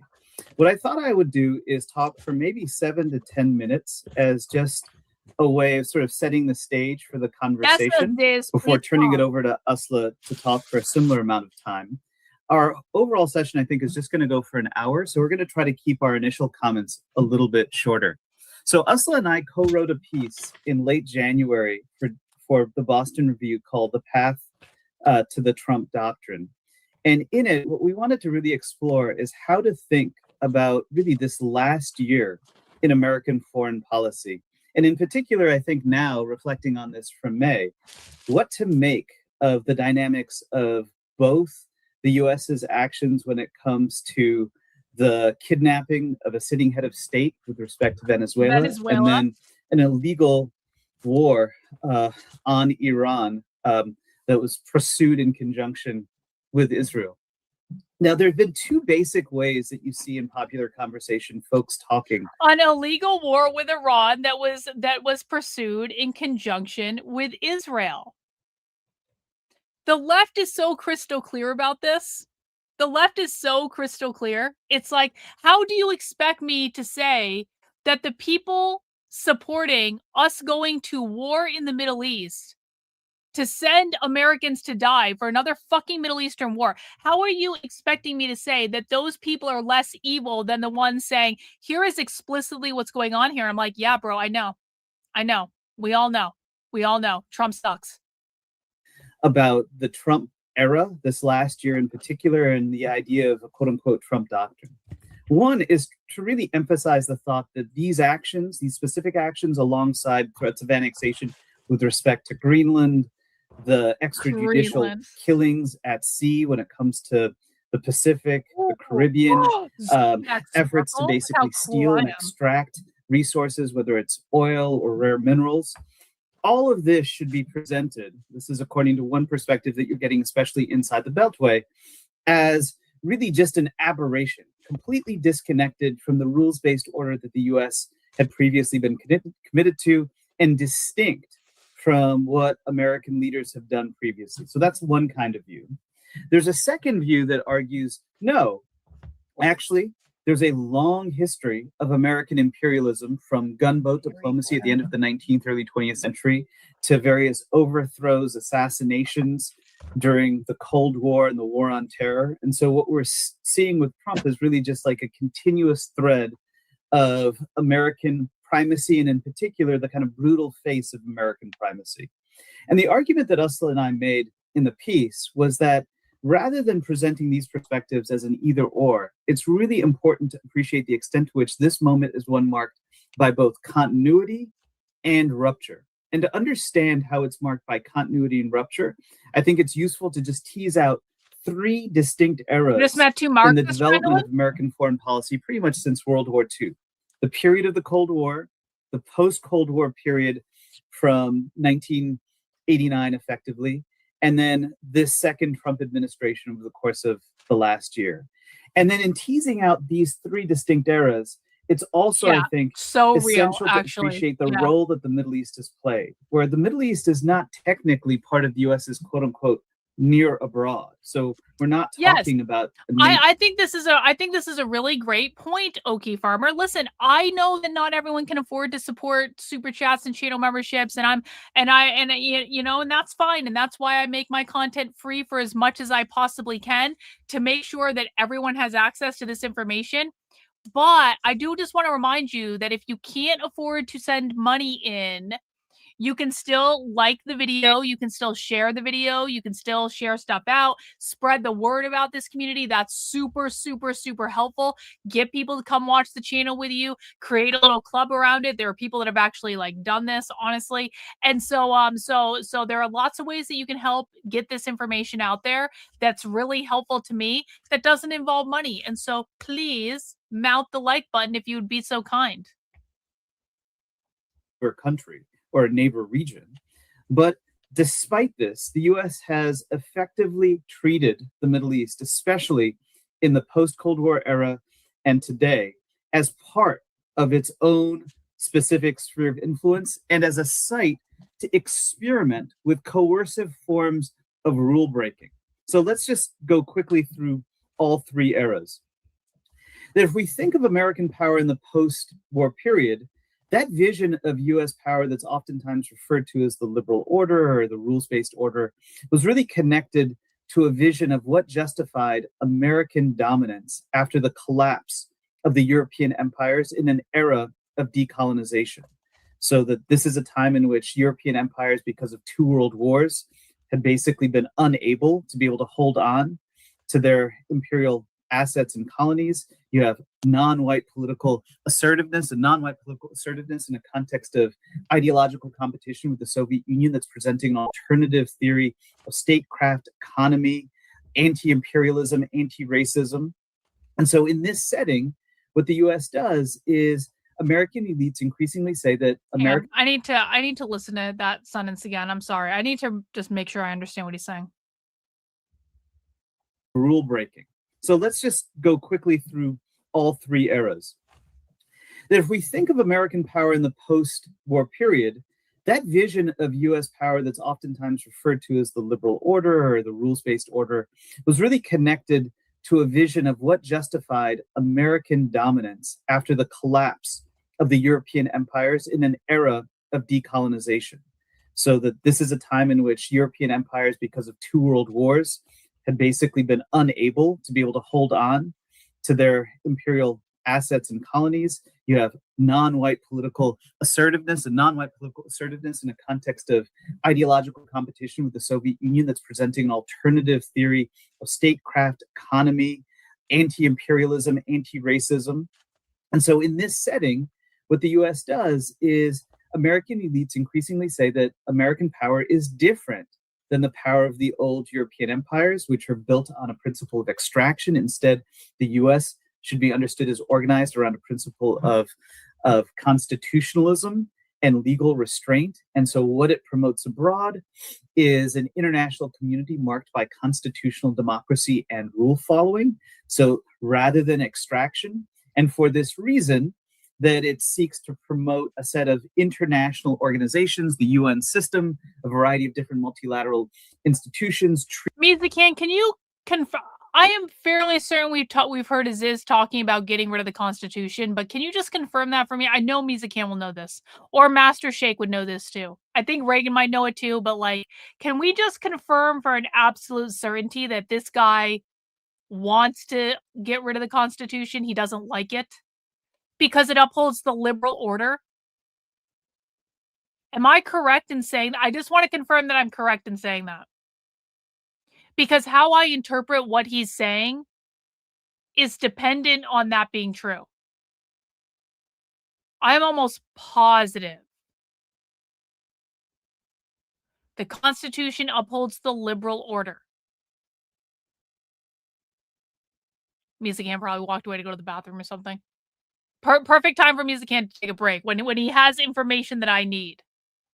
Treaty making arrangements and also bilaterally a politics that facilitates constitution building and democratic practice in other countries. Now, from the get-go, this vision of self-constraint and rules-based order went hand in hand with intense forms of violence. Fair enough. And this was because the American argument was that for anybody for all to ensure something like the commitment to peace and security stability, there would have to be some actor that could police the world effectively to ensure that the rules are being followed. Oh, and that meant holy shit.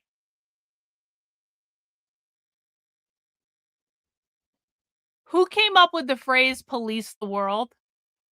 Does anyone know? I'm chat GPTing that shit. Hang on. Who came up with the phrase police the world? Hang on. I just had an epiphany.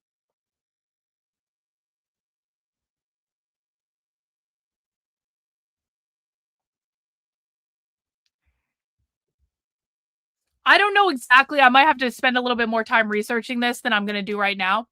But isn't that an interesting phrase? The United States' job is to police the world. What does that mean in the context of imperialism? Let me see if any of you guys are tracking the epiphany that I just had. What does it mean in the context of imperialism to say the United States is like the police of the world? Their job is to police the world. Think about socialists talking. This is like an advanced pop quiz. What does it mean to say the United States are their job is to police the world? They're the ruler of capitalism in the world. They are the enforcers of capitalism for the world. When the left says to police something, what they mean is enforce capitalism. Was it a leftist that came up with the idea? Like, I mean, literally, I want to know who first said it. Who first said the phrase, police the world? I want to know who said that specific phrase. It's what Aziz is saying is, okay, so when the left says the police, they're talking about the managers of capitalism, the enforcers of capitalism. When they're saying the United States' job is to police the world, that is to say, it is the job of the imperialist military to uphold the capitalist world order, to uphold capitalism and enforce capitalism around the world. Holy shit. I know that might seem like a small deal, but that's just like, I had never connected that phrase to the left before. And that is like mind-blowing. Self-constraint and rules-based order went hand in hand with intense forms of violence. And this was because the American argument was that for anybody for all to ensure something like the commitment to peace and security stability, there would have to be... Guys, I need to be extremely clear. When I say I want to know who the first person to say the term police the world is, what I mean is I want to know who the very first person to say police the world. I do not want some esoteric argument about the origin of the idea of being the world police. I want that specific phrase. Only that specific phrase. If you are not talking about, and I'm saying this because a lot of people are trying to be helpful in the chat, but you're giving me information that is not what I'm asking for, which makes it think that I'm either not being clear or you're not listening. When I say I want to know who was the first person to say police the world, I'm not talking about the general concept. I'm talking about that very specific phrase. In that order, not world's police, police the world. Some actor that could police the world effectively to ensure that the rules are being followed. And that meant that that particular actor had to have a kind of unilateral right to... But Steve, respectfully, I literally just told you I didn't want this. Okay? I said I don't want some esoteric argument about this idea of being the world's police. I want that explicit phrase. And only that. And if you don't know, that's fine, guys. But like when you're when you're inserting information that is not answering the question being asked, it is actually unhelpful, okay? It's actually just confusing. Step inside and outside of the rules. And this was the role that the US played precisely because of its own cultural foundation and principles of constitutionalism and democracy. And this meant that the US essentially treated its own security interests and objectives as co-equal to the world's security interests and objectives. Yes, it is probably going and to take whenever longer it than 60 viewed seconds. other Yes, it is. states or actors as operating in ways inconsistent with American needs, and that justified a continuous... Okay, everyone who is saying FDR is wrong. Do I need to be more explicit about this? Because apparently no one is fucking listening to me. Every single person saying FDR is wrong. What FDR was talking about was a generalized statement. I literally just told you I do not want a generalized statement. I want this specific phrase, okay? Now, if you can't find it, that's fine. If you don't know, that's fine. But guys, when I'm giving you directions about something, it is not helpful to ignore the direct. And now we're arguing about ignoring my directions when it is obvious and clear that my directions were ignored. Okay. This is why I can't give people things to do in the chat, because if you guys don't listen, you create an extremely frustrating experience for me, and you actually make the question more confusing than it was already. So I'm sorry I asked. Please stop helping. This is now like a 2-year-old trying to help mom cook dinner, except now the 2-year-old has thrown spaghetti sauce all over the fucking floor, and now I'm the one that has to fucking clean it up. Okay, so stop helping. Thank you. Resort to violence and intervention.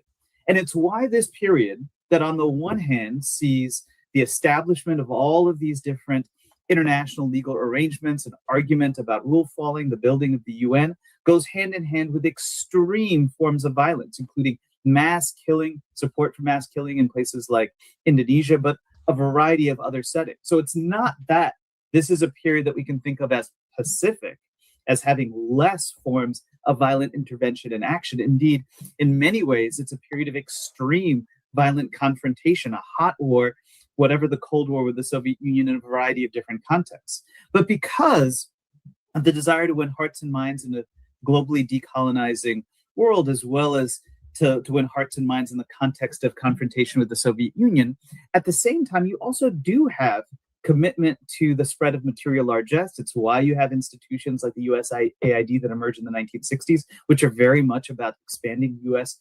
soft power. You have the Marshall Plan for Europe. You have USAID was about expanding the capitalist empire. Investment in the World Bank and infrastructure projects.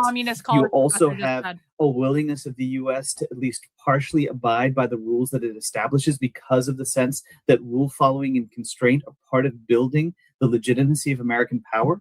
And so this is an era that sees both extreme forms of coercion and violence. The reason I'm harping on this police the world thing is it is critical that, like, people ask me about internationalism all the time. We don't cover a lot of internationalism on this channel, but what I will say, the phrase police the world, thank you, Musican, I'll look at that in a sec.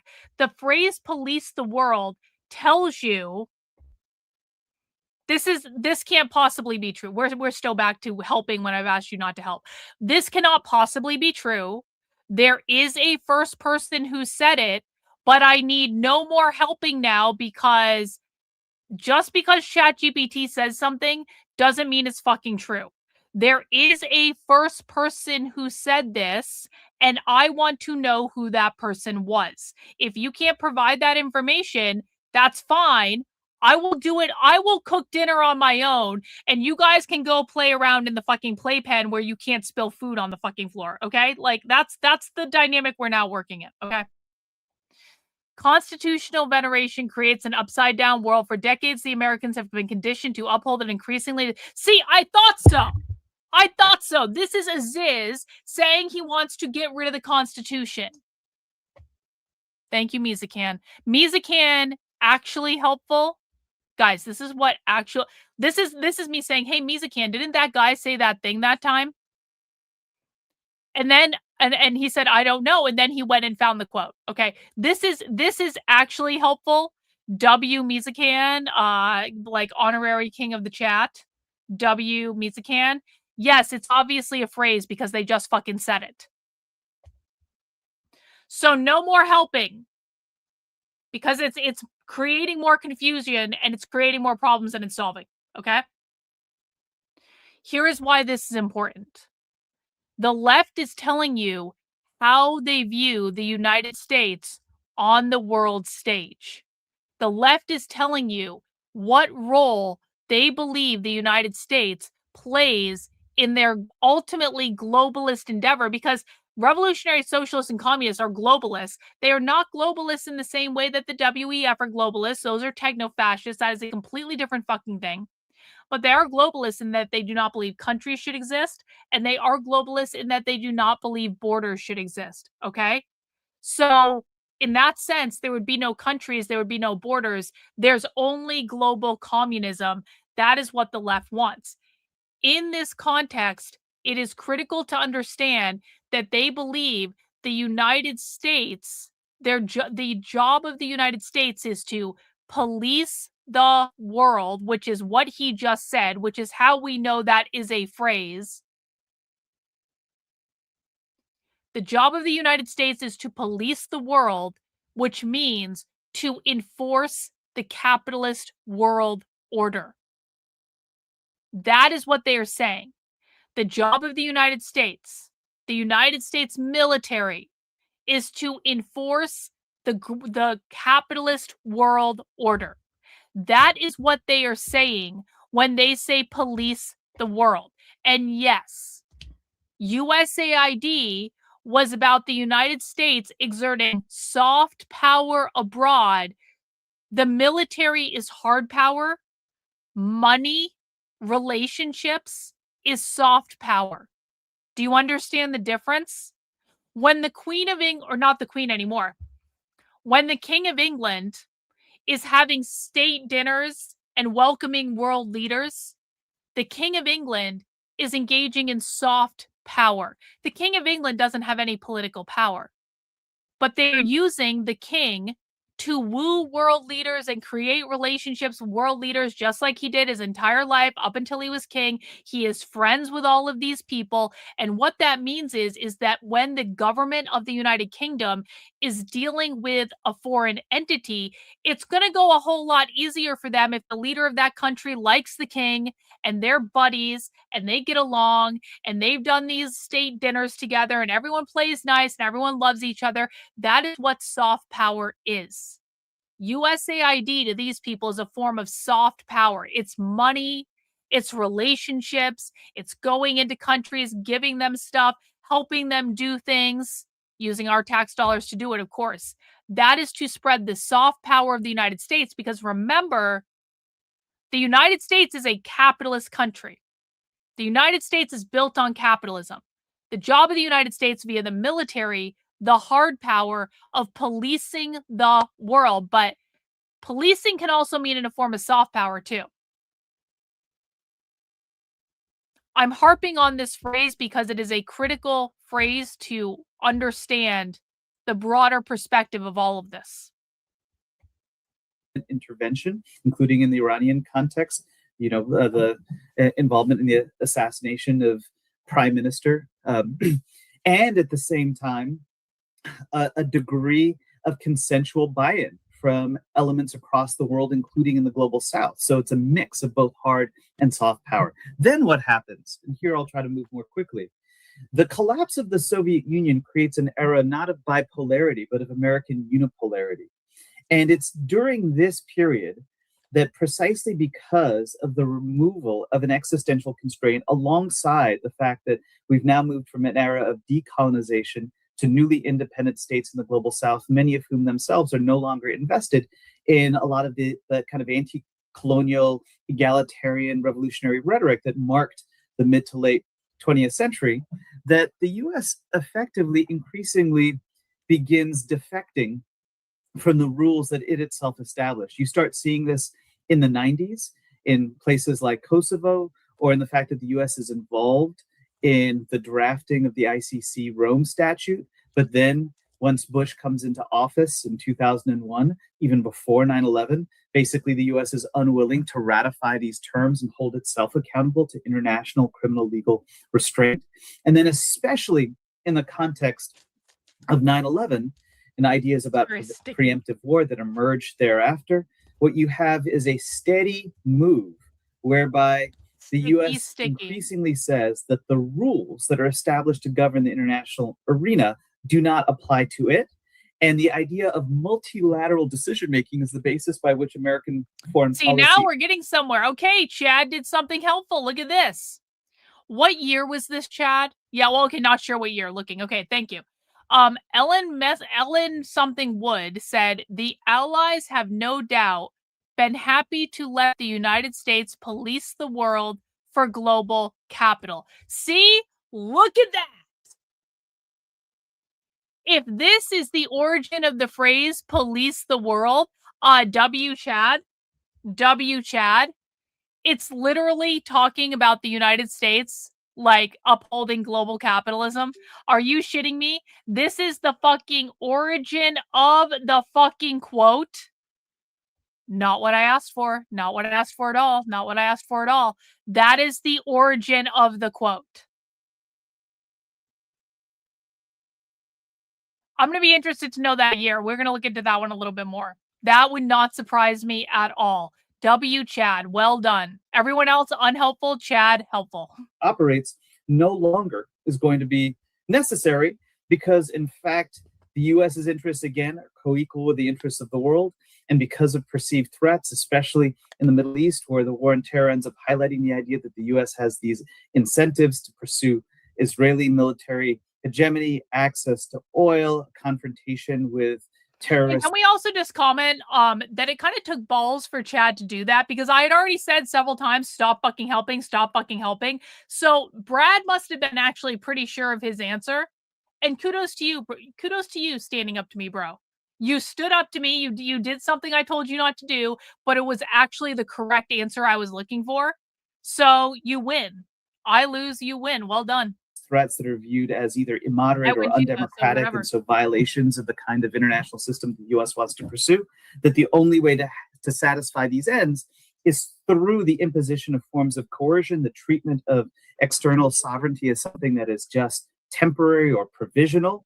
And this is a bipartisan project. We see this with both the Bush administration, but then also with Obama, with Trump 1 and Biden as well, and indeed the U.S.'s response to October 7th and the willingness to backstop Israel's behavior up to and including what legal scholars, historians that are students of genocide, international organizations, the UN have all essentially concluded as a genocide in Gaza, highlighted the extent to which the U.S. was willing to essentially defect from all the rules that it itself had established in the preceding, let's say, 75 years. And then that gets us to Trump, where when Trump comes into office, Trump in many ways is just operating within the grooves that had been set by both the assumptions about U.S. exceptionalism that we see going back to World War II and the commitment to defection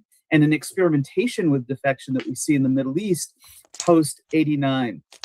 But what Trump ends up incorporating into this is a particular strain of American politics, which is the growth and intensification of an ethno-nationalist identity for the state, a view of the world as organized through civilizational battles, which is a repudiation. An ethno-nationalist identity. I'm going to say that means a state with borders. I think that they believe that, okay, if you disagree with me, Misakan, but everyone else too, but like specifically Misakan, is it fair to say that when they say an ethno-nationalist state, they mean a state with borders? Shut the fuck up on. Is that yeah, exactly. Is that like a really simplistic version to say what enforces ethno-nationalism? Borders do. How do we fix ethno-nationalism? We get rid of the borders because the borders will fix the ethno-nationalism. So when they're saying like when they're complaining about nationalism or ethno-nationalism or white nationalism or any of that, holy shit, white nationalism means a state with borders. White fucking nationalism literally means a state with capitalism, which means a state with borders.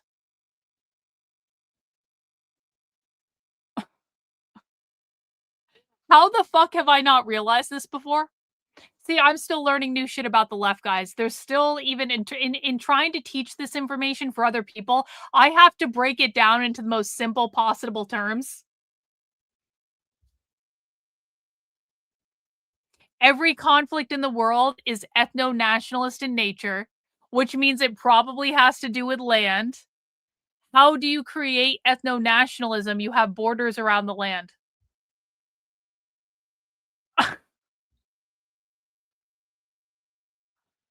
Okay. Yeah, white nationalism means capitalist. Holy shit, bought with a W. White nationalism means capitalist nation. Capitalist state. White nationalism means capitalist state. That's why the United States will always be a white nationalist government. Because white nationalism means capitalist state. Oh God, these fucking people, I swear to God, the code never lets us down. It's just that we oftentimes don't extrapolate the code down to the most bare possible terms. But like, if you literally just follow the code of the socialist language that I teach you guys, that the basis of every fucking thing is about capitalism, and you just keep extrapolating that out, eventually you get to the most bare bones fucking explanation for something. And oftentimes, we know the answer, but we just haven't extrapolated it out yet. That's fucking hilarious, actually. Okay. The kind of Cold War liberalism and notions of racial liberalism that had marked the mid-20th century American project, a return to earlier forms of nation-state identity that saw from the late 19th to the early 20th century. And then alongside that, a vision of the world is marked by these frontier walls, harsh borders, and conflicts between different civilizational enemies. So a vision. What word did Aziz just use? He literally just said borders. He literally just said this is about borders. Ethno-nationalism is about fucking borders. State, a view of the world is organized through civilization. Bruh. We got a super chat from Toki fan, paying my dues for learning something new. Yeah, guys, if you learned something new on this stream, if I've taught you something you didn't know before, if you've discovered information that you didn't have access to before, please feel free to throw in some super chats or some channel memberships. Help us meet the channel membership goal for today. That would be awesome. I would really appreciate it. You know what? There is a method to my madness.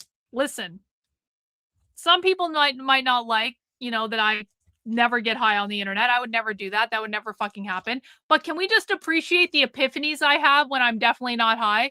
Can we just appreciate like how creative I get when I'm definitely not high? Can we just appreciate how we really get into the things that actually matter? There's a method to my madness. Okay, you assholes, fuck you. Battles, which is a repudiation of the kind of Cold War liberalism and notions of racial liberalism that had marked the mid-20th century American project, a return to earlier forms of nation. Average person. W's for average person. Thank you so much for the 5 gifted channel memberships. Appreciate you, bro, as always.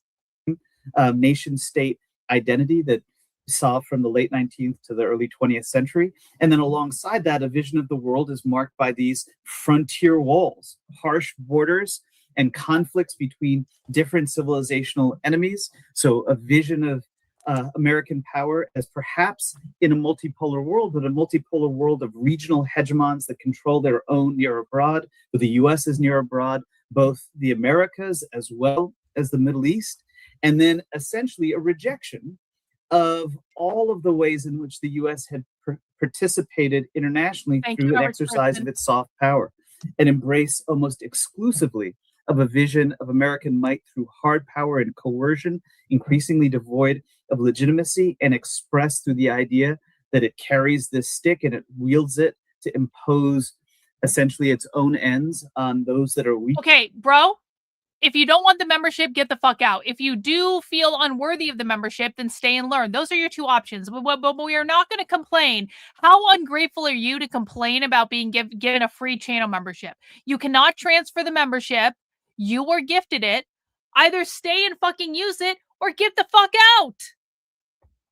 Including the desire to extract various resources. And here, in many ways, Venezuela ends up becoming a test run for Iran, with the idea that Iran is yet another state in which you can just depose the political leadership and ideally create a pliable client state that allows you access to its oil reserves. And if not, just essentially collapse the state. So one chess piece is essentially removed from the geostrategic chessboard and allows Israel as the US's kind of central client within the region to be able to assert something like extreme military dominance over the area.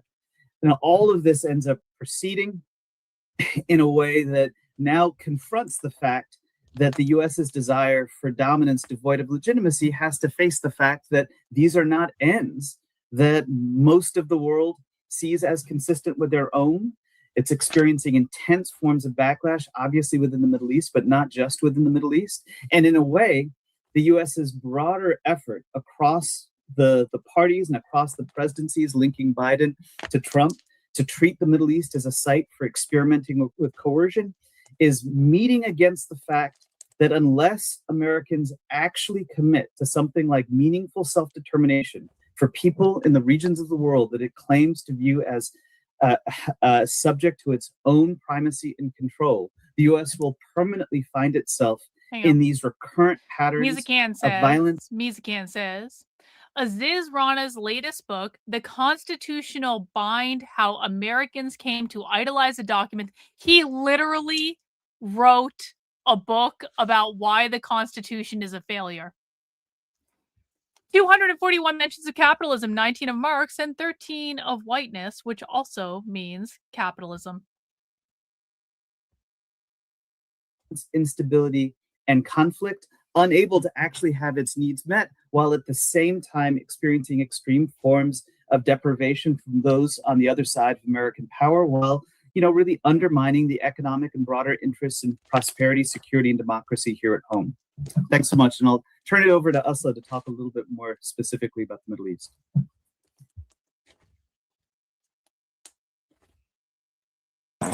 Hopefully you can hear me. And thanks so much, Phil, for the invitation. And it's, of course, always a pleasure to speak with Aziz. And unsurprisingly, given that we worked on this project together and have worked jointly on broader kind of arc of thinking through U.S. foreign policy over the last, I think, maybe 15 years at this point, maybe even slightly longer, there'll be a lot of convergence in what we have to say.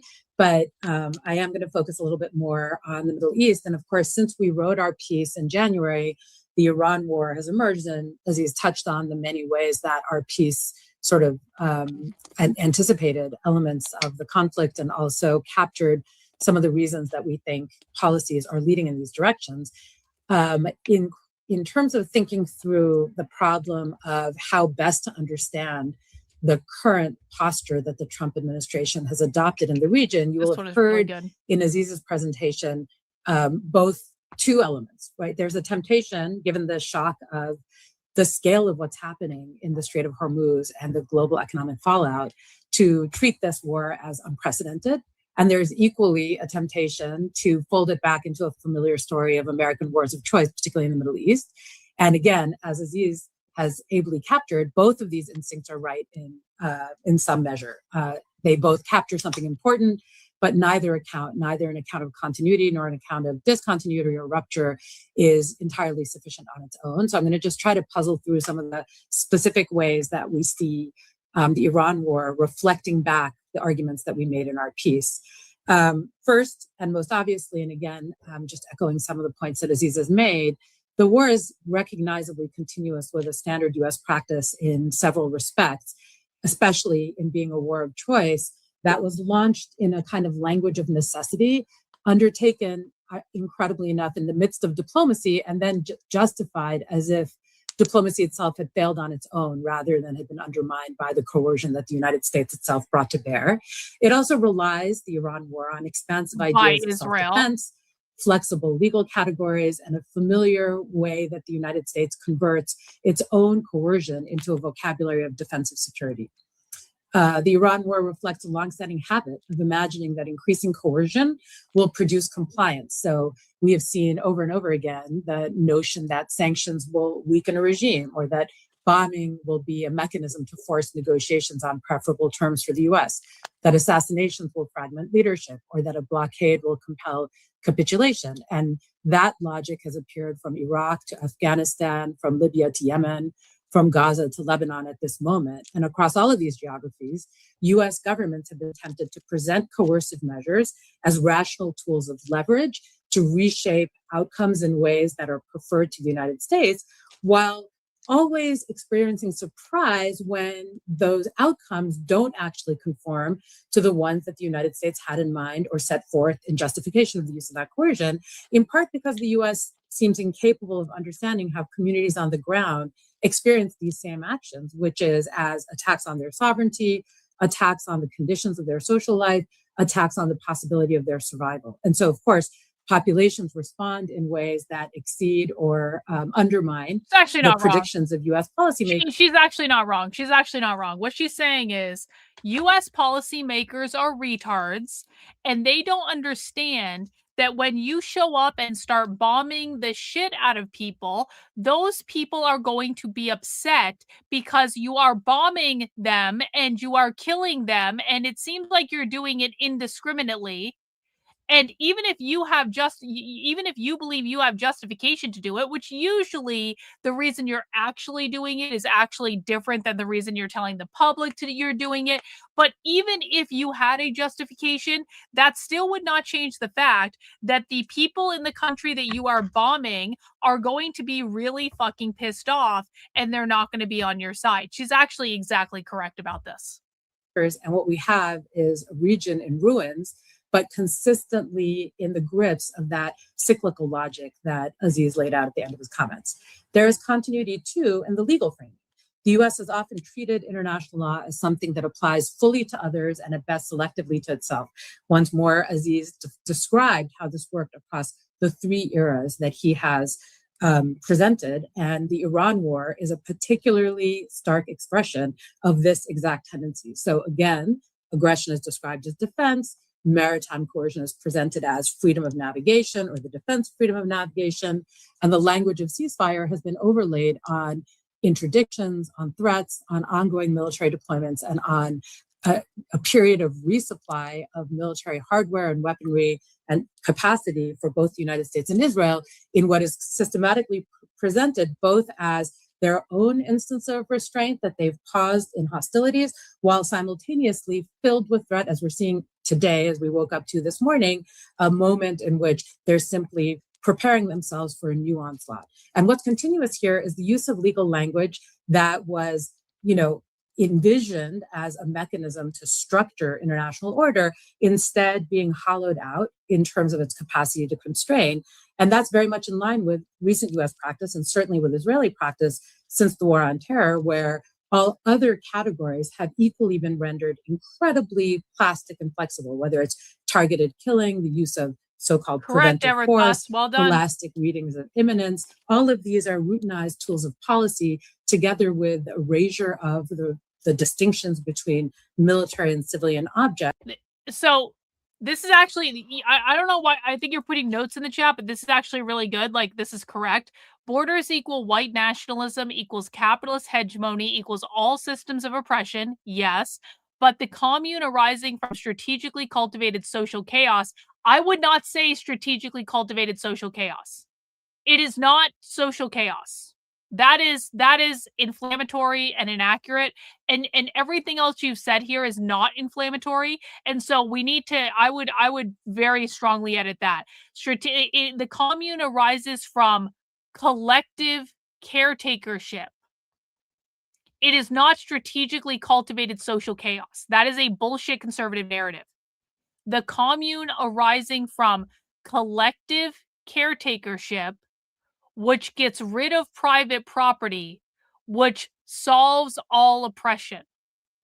That's the mistake you have in there. Otherwise, that's good.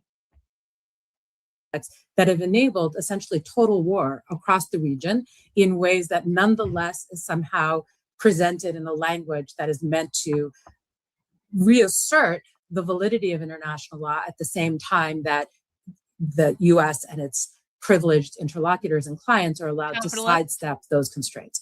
Now, there is something also discontinuous in the Trump administration, because at times the administration seems to take direct aim at international law itself. And I'll come back to that in a moment, because I want to say— that was written in 2003. That can't possibly be the origin of it then. That can't possibly be the origin of it, but it's an excellent reference. It's an excellent reference. So I'm still happy with it. Thank you, Chad. I appreciate that.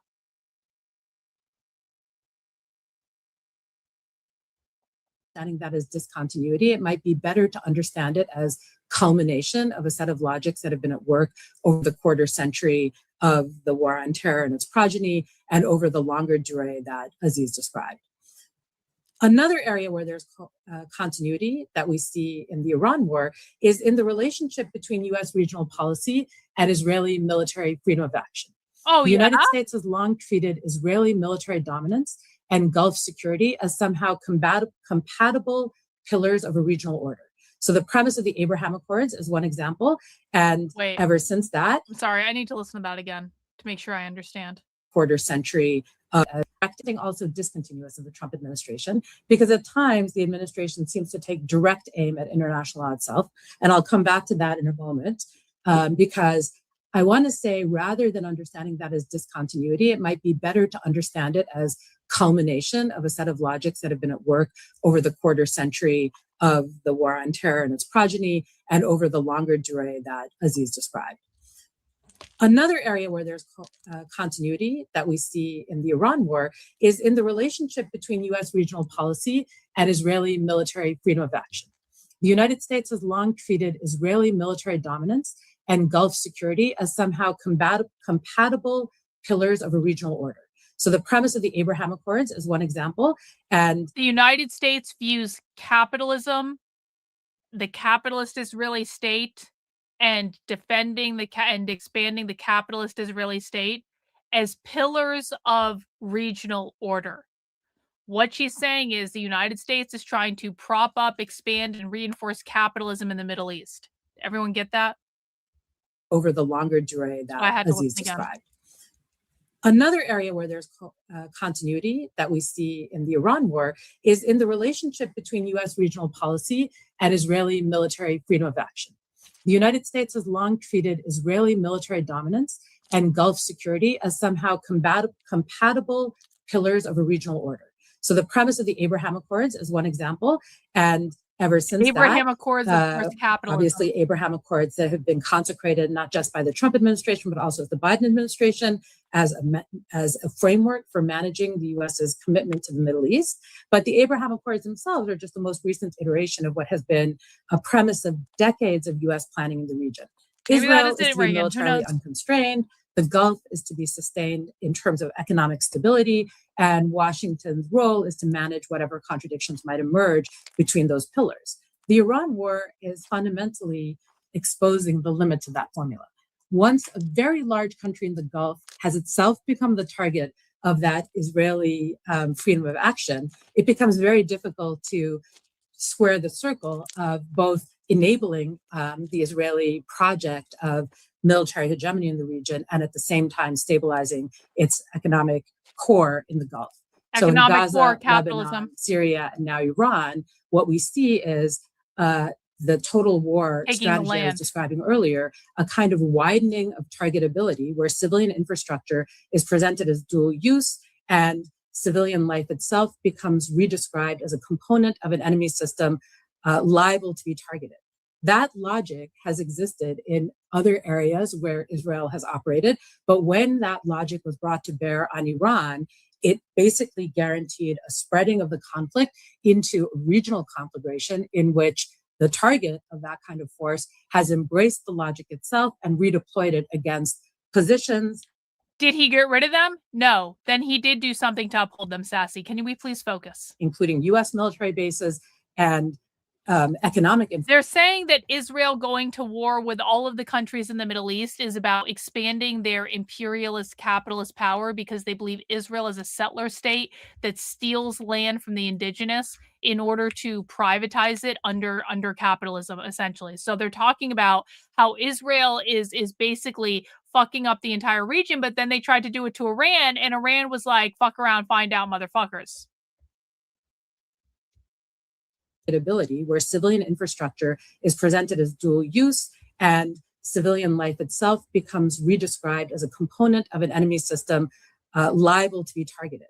That logic has existed in other areas where Israel has operated, but when that logic was brought to bear on Iran, it basically guaranteed a spreading of the conflict into a regional conflagration in which the target of that kind of force has embraced the logic itself and redeployed it against positions, including U.S. military bases and economic infrastructure that critically needed to be protected from that kind of a totalizing script. The war is also continuous with American reliance on economic coercion as a substitute for political settlement. So we see sanctions, asset freezes, export controls, financial isolation, blockades. All of these have been treated for decades now as instruments short of war. But for the society subjected to them, the distinction is not very persuasive. Economic coercion is often just as destructive of their fundamental capacity for subsistence and is much more indiscriminate than at least hostilities conducted within the constraints of the laws of war, where the distinction between civilian and military objects is maintained. Because, of course, in the case of economic coercion, it's very often the civilian population that is most decimated by the mechanisms that have been adopted. It is, however, worth noting a couple of other aspects of economic coercion before I turn to the ways in which the dual-use logic I just presented a moment ago has come to blur the distinction between military and economic coercion. Economic coercion in the region and more generally is not only destructive, although it is very deeply destructive, it's also generative. And this is another lesson that Iran teaches very clearly. It reorganizes. Yeah, on Rumble, Hawes is a low IQ retard and is not at all relevant on the real far left at all. Just because you love Hawes does not mean Hawes is actually a real communist. Real communists and socialists do not consider Hawes to be a communist. They think he's a magatard, and quite frankly, I think he's a magatard as well. And no, we will not see Chairman Hawes on this channel because Hawes is beneath me, and I have no desire to talk to him, and he is not relevant on the far left at all in any way. This is why we do not cover the American Communist Party. It is not a real thing. It is a fucking social media stunt. So no, Hawes will not be coming on the channel. Sorry. Societies. It narrows developmental possibilities, but it also teaches states how to survive outside of US controlled channels. So sanctions don't always give the sanctioning power control over outcomes that its sanctions produce or that its economic coercion produces. They induce reconfiguration on the other side. And Iran, after decades of sanctions and military encirclement, has become a state built in significant part for endurance, dispersion, and asymmetric leverage, all of which are on display today. So there are some continuities I've tried to underscore: war by choice, coercion as strategy, Israel as the kind of exception in the region, given a level of military freedom of maneuver that is essentially unconstrained, and economic warfare as a substitute for diplomacy. But as I've already anticipated, the Iran war does also mark a rupture, and that rupture might be thought of in terms of some discontinuities, but it might also be better presented as a culmination. The first and most obvious difference between the Iran war and the wars in the Middle East that preceded it is that this adversary does not resemble Iraq in 2003 or Libya in 2011 or even Afghanistan in 2001. It is a large, historically deep, industrially capable state with a significant scientific base, a population accustomed to the hardship of economic coercion, a dispersed security apparatus, and a geostrategic position that is unlike that of any recent US or Israeli target. As a result of all of those features, Iran doesn't have to defeat the United States conventionally in order to impose intolerable costs. The US has suffered defeat in all of those previous geographies that I described, in Iraq, in Afghanistan, in Libya, in Yemen, and beyond, because it was unable to produce the political outcomes that it that it invoked in entering into those wars. But what those wars did not produce, and that the Iran war is very likely to produce, is a set of intolerable costs on the United States and the global economy over which it presides that are of a totally different order of magnitude than what those previous wars had threatened. Iran only needed to identify the places where that global system is vulnerable in order to be able to exact that cost. And that's basically what it's done through the Strait of Hormuz.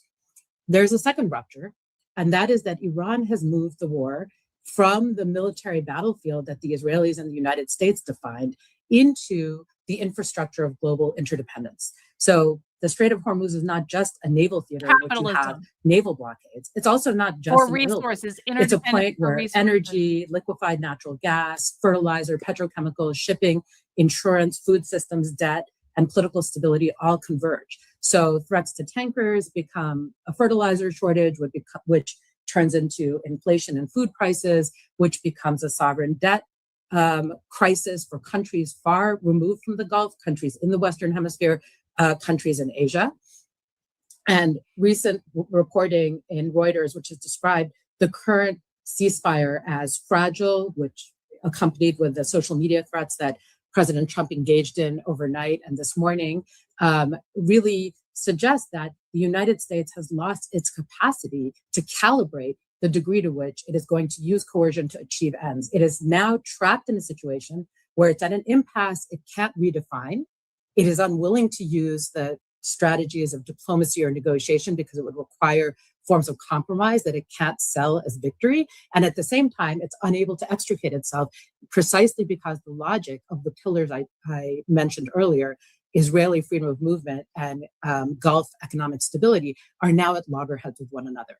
This is very different from recent US interventions because the target in this case has found a way to make the cost of war systemic and to undermine the very system that the United States claimed to be fighting to preserve.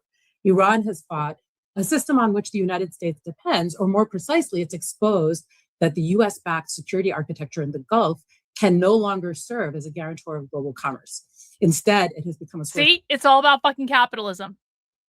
They're saying economies, commerce. Like, what do you think they're talking about, guys? They're talking about the exchange of resources, the exchange of property.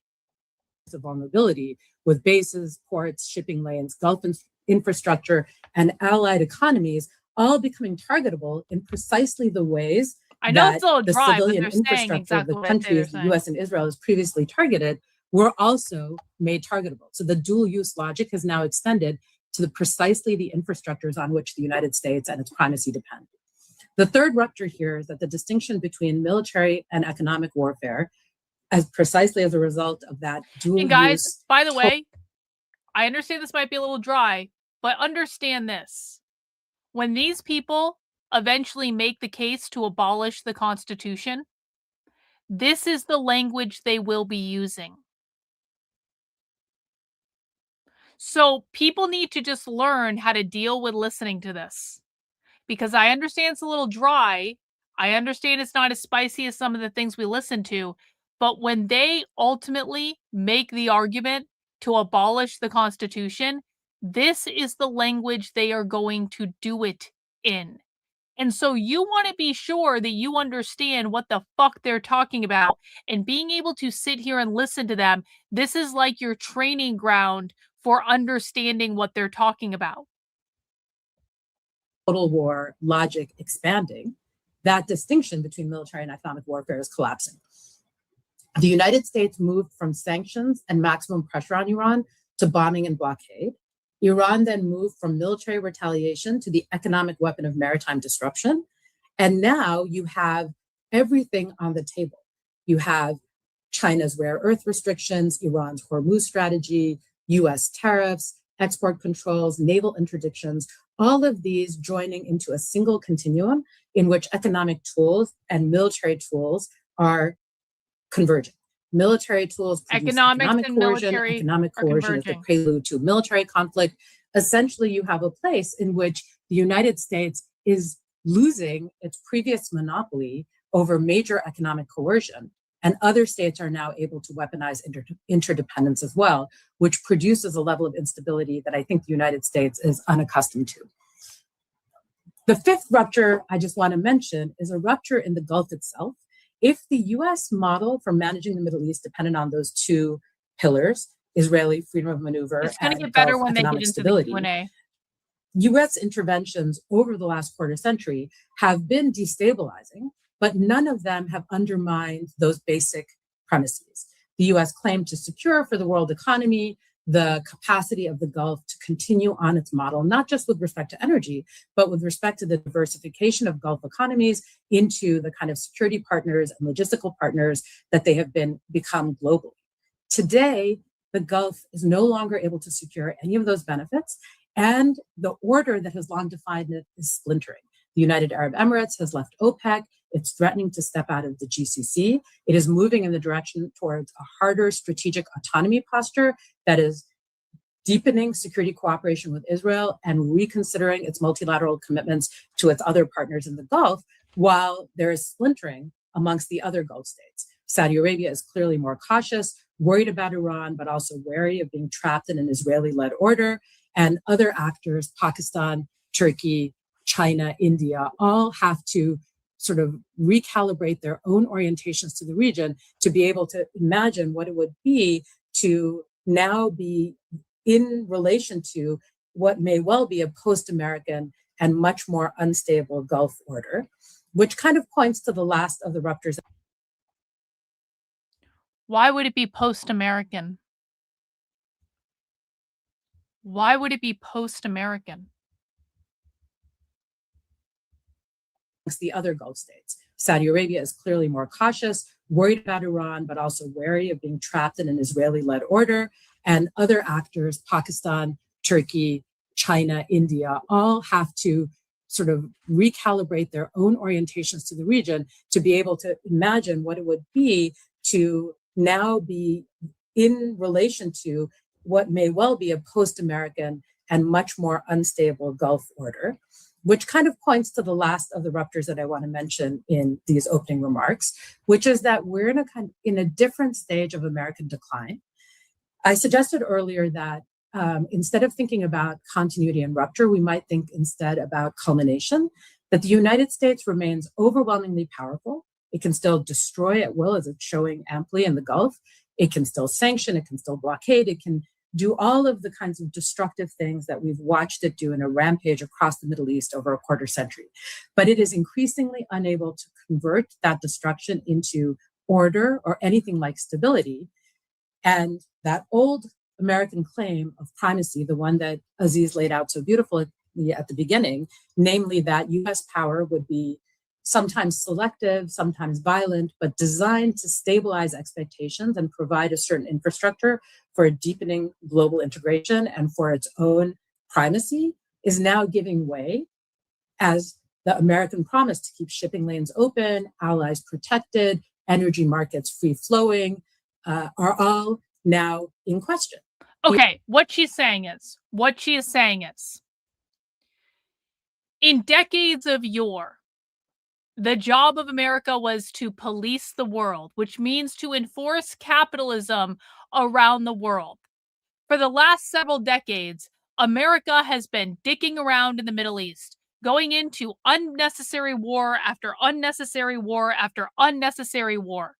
But the problem is that after America goes in and does an imperialist war to enforce capitalism and help Israel and all that stuff, the problem is America really sucks at rebuilding once they have destroyed things. So they can go to war and defeat Iraq, but they kind of fucking sucked at what happened after Saddam Hussein died. They can go into war and take over and all that stuff, and then leave 20 years later, and the Taliban runs right back in and just takes over everything, and it was all a big waste of time and money and all that stuff. The United States can get into these conflicts. The United States can cause a lot of problems. The United States has been able to, at this point, been able to enforce capitalism, but because the United States sucks at what happens after these conflicts, the United States is getting significantly less effective at actually enforcing the capitalist regime.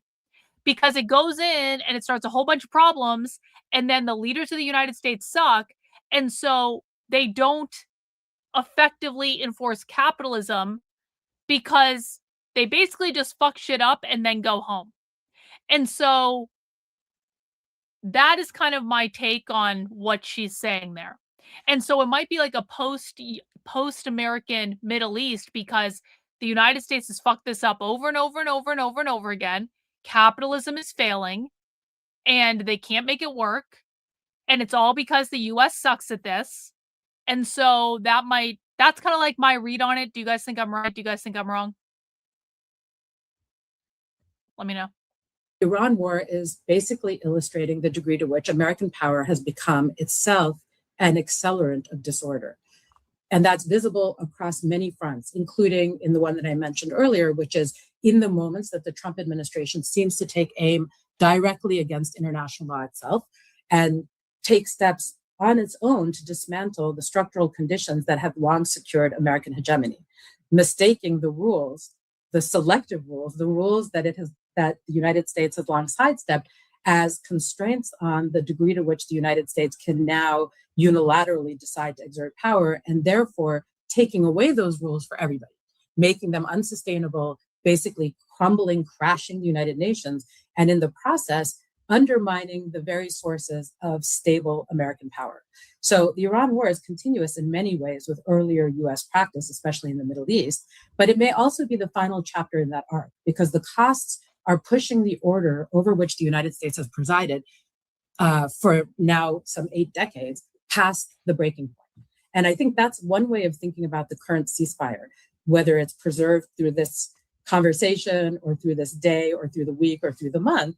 It is constantly being presented by Trump as on the verge of collapse, on life support, about to end, and at other moments as itself the very definition of its policies, that the Trump administration has ended epic fury, that there's no war, that the conflict is over, that basically he's achieved its ends.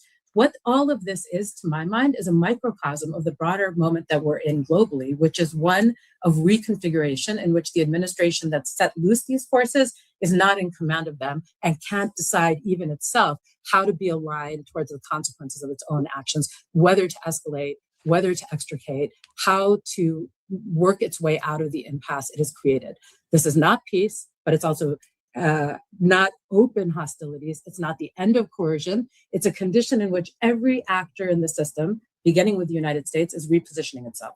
Iran is now repositioning its orientation towards Hormuz, not just around whether it's going to charge for shipping lane tolls, but also whether it's going to attack fiber optic infrastructure, whether it's going to escalate, what kind of price it's going to exact through the discovery of its own geostrategic leverage.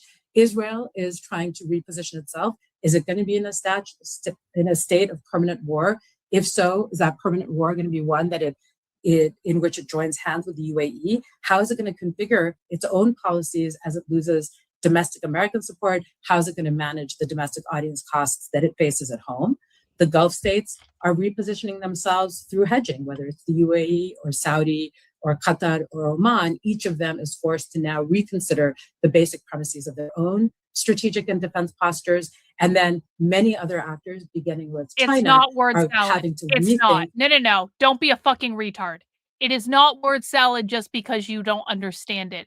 That is like you going to a foreign country where you don't speak the language, and you go out to a restaurant and you end up sitting at a bar with a whole bunch of people and none of them speak the same language as you, and then you look at them and you go, "You're speaking word salad." Does that sound fucking stupid to you?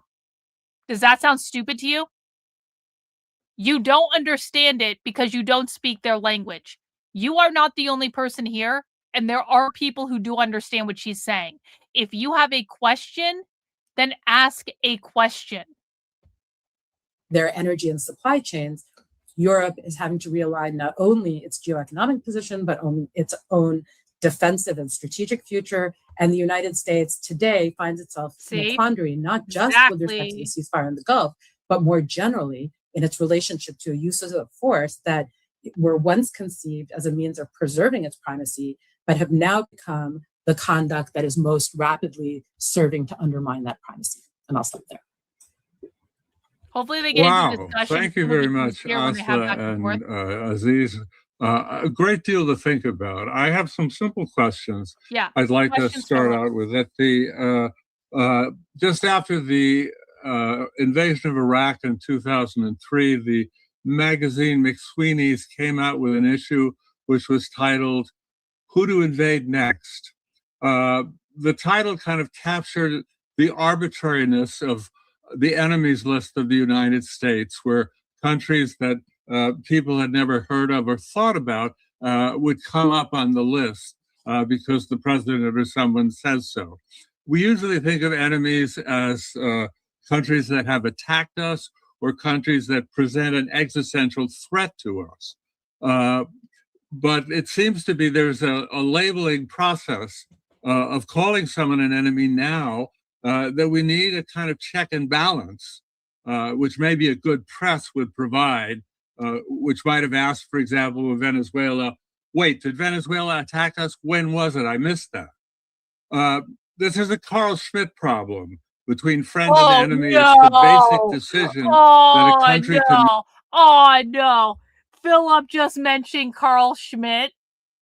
Did James Lindsay's fucking Schmitt radar start to fucking go off? Oh, no, Philip, it's over, bro. Oh, man. What is it that can protect us? James Lindsay's obsessed with him. From a government that is so unscrupulous that it will label enemies, people, countries that offer us no threat. I gotta pee. I'll be right back. Should I jump in? So, I think that there's been the fact that you're referencing something from 2003 speaks to the fact that there's a long-term problem with American foreign policy that links the post-war period to the present, which is a Manichaean view of the world, dividing the world up into friends and enemies, understanding, for instance, whether it's sanctions policy or blockades today, economics as a site for enriching friends, immiserating enemies, and really thinking the world not as a shared global commons, but as one for extractive resources to enrich oneself, and then perhaps to enrich the world to the extent that that ends up facilitating or strengthening one's own institutional power. So this is a long-term problem.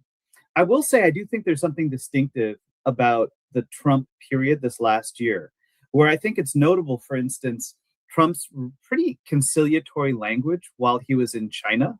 And it's something, in fact, that, hawks within the Democratic foreign policy establishment were attacking. It's like, why is he being so conciliatory toward China? China is the Manichaean enemy, that there should have been this full-scale pivot that's never properly been addressed toward China in terms of moving away from the Middle East. And I think what that tells us is that the Trumpian approach really emphasizes this idea of moving out of a world in some ways that's understood as unipolar, and instead thinking of the world, this is the national security strategy from late 2025, as marked by global hegemons, authoritarian global hegemons, of which the US and China are effectively the two most powerful ones.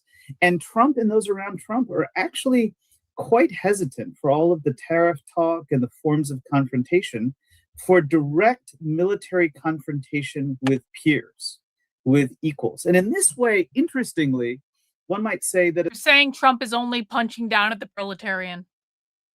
A specific kind of global conflagration is perhaps like ever so slightly less likely because of this avoidance of peer confrontation. But at the same time, what the Trumpian approach does, because of presenting the world as marked by these spheres of influence in civilizational terms, is absolutely escalate the forms of violence that are perpetrated against those that are viewed as not peers.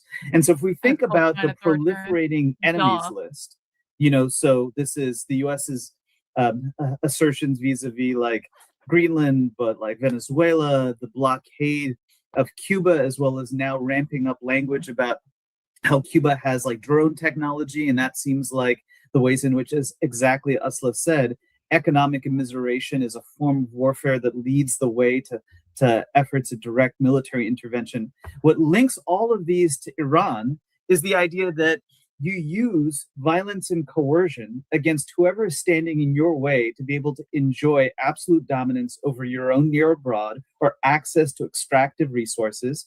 The deal is basically a use of coercion to then facilitate capitulation, and that this is how you operate against actors that are not viewed as co-equals. The thing that Iran ended up highlighting is that this was a massive, well, no, Lauren. No. This is Lauren De Laguna's sock account. Again, we keep abandoning a Lauren De Laguna's sock account, or should I say Lauren De La Psycho. And she just keeps creating new sock accounts and coming back and sending me money. And I'm displaying the super chat on the screen so she can't charge it back because I did what you paid me to do. But no, I'm very sorry. Just because a low IQ retard comes into my chat and says, "You're a coward if you don't debate me," doesn't mean we lower ourselves, Lauren, to the low IQ retard. We say, "Thank you for the money. You're permanently banned from the chat. Go create a new sock account, you psycho bitch." Massive misjudgment, because the administration essentially accepted faulty intelligence from Israel, but then also because of Trump's own enthusiasm effectively about how Venezuela had proceeded, to just imagine that you can essentially do the same thing. How many people's minds have I broken? You want to know the real bitch of it? Sometimes I'm trying to psychologically fuck with people. Sometimes I'm absolutely trying to psychologically fuck with people. After Kieran started his gang stalking campaign against me, I was absolutely psychologically fucking with him. Probably that was a mistake in retrospect, but I didn't think he was a full-on fucking narcissist when I did it. I purposefully psychologically fucked with Deb Philman. I purposefully psychologically fucked with Carrie Smith. You better believe I purposefully psychologically fucked with Mike Harlow. All of those people were involved in a gang stalking campaign against me. They did something abhorrent to me, and so I responded by breaking their fucking brains.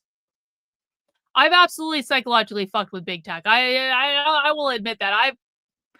I've poked that one right in the feels, not in a way that he appreciates.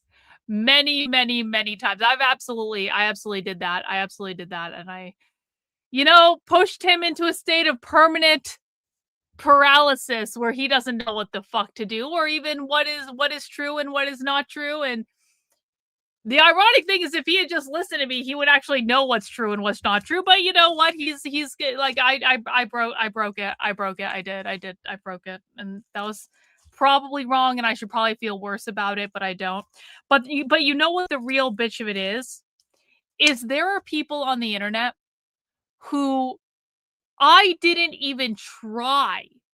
I was not purposefully even doing anything, that still I have somehow managed to break their fucking brains.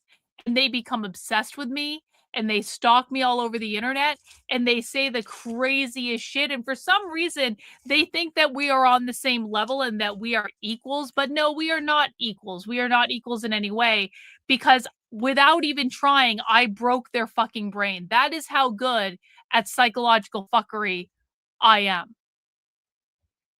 It's a curse. I'll tell you what, you know what? We all have gifts from God that we've been given. My gift is I go right into someone's brain and I find that thing they don't want poked, and I go poke, poke, poke, poke, poke, poke, poke until they break. This is actually a great idea.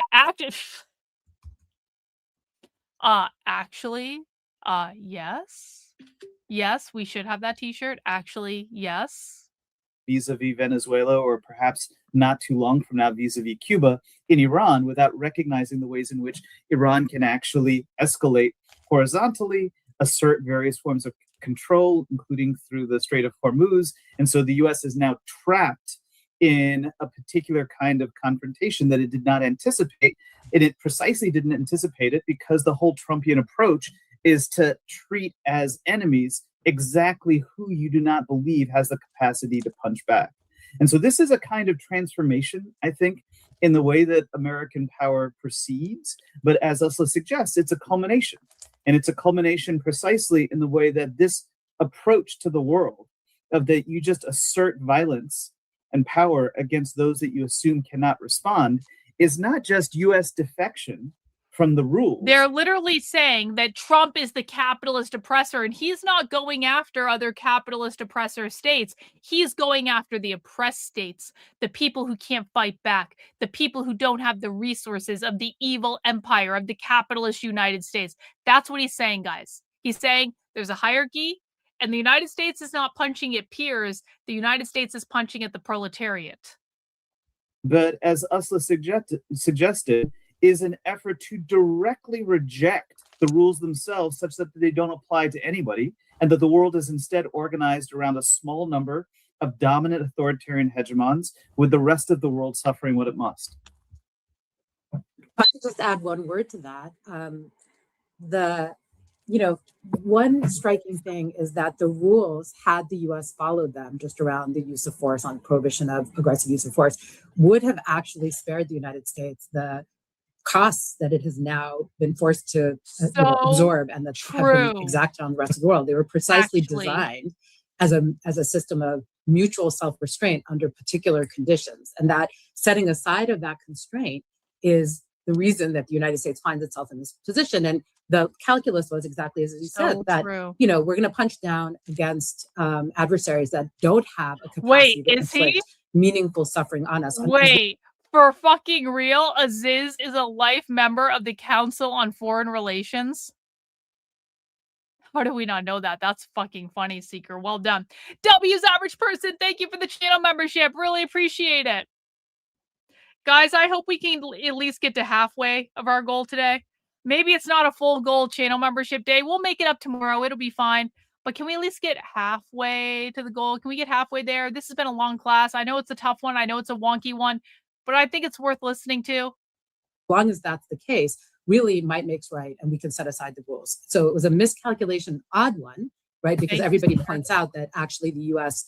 has long had intelligence that makes clear that an attack on Iran would have all of these costly implications. None of this was unknown, and indeed, the record suggests that Gulf allies were trying to issue this precise warning on the eve of U.S. action jointly with Israel.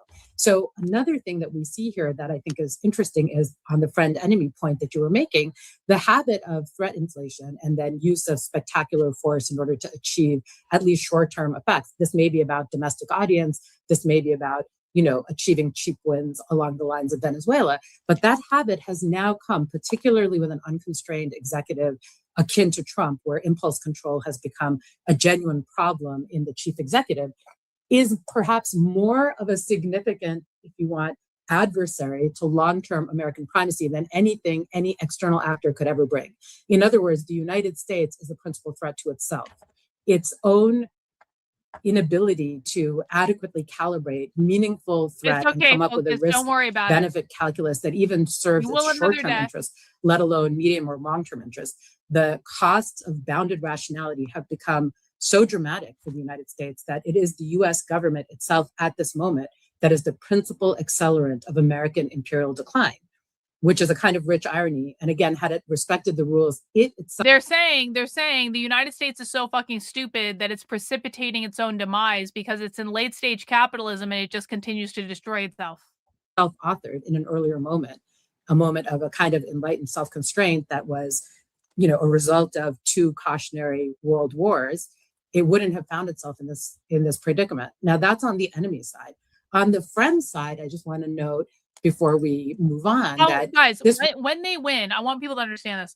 When they win, and I'm going to say when they win because I think they're going to win, and I don't think anyone is opposing them. When they win, they are going to write the history books. When they write the history books, they are going to say that the Trump doctrine, all of this bullshit that Trump is doing in the Middle East and the foreign wars and all this stuff, the Trump doctrine was the thing that led to the ultimate downfall of the capitalist system and the United States. Because they're saying that Trump and his cronies so fucked over the United States that they started the precipitous decline and basically ended up destroying themselves by trying to be the enforcers of a capitalist regime around the world. war is also demonstrating the degree to which the old assumption And that they're not Israeli wrong, dominance actually. and Yeah, they're U.S. not regional actually wrong. order are Yeah. mutually reinforcing, that assumption has also broken down. So assumptions about how to organize relationships with friends or what kind of margin of maneuver or license ought to be provided is here being very much put to the test. And it's not going to be the Trump administration that absorbs that lesson, but there may be a lesson here for future American foreign policymakers. I totally agree with you, Asla.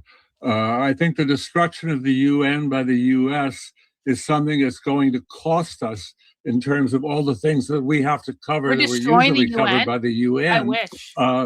A huge amount that's going to essentially come before Congress, and they're going to ask for the trillions of dollars that some of which would have been picked up, peacekeeping missions, medical. We got Sith over on Rumble with the $5 Rumble. We're at +1 YouTube sub. Well, you can give out channel memberships on Rumble too, Sith, just so you know. But I do appreciate the super chat. +1 sub from Rumble. This content is you at your best. Keep it up. Thank you so much, Sith. I appreciate that. I will add it to the membership tally. But you can actually, if Rumble wants to give channel memberships to people on Rumble, you guys can do that. But of course, you can also send in Rumble rants as well, which I do appreciate. Thank you. Appreciate it. Almost to halfway of our goal. I don't even have lofty notions of reaching the goal today. I hope we get halfway, guys. Come on. Look, seriously.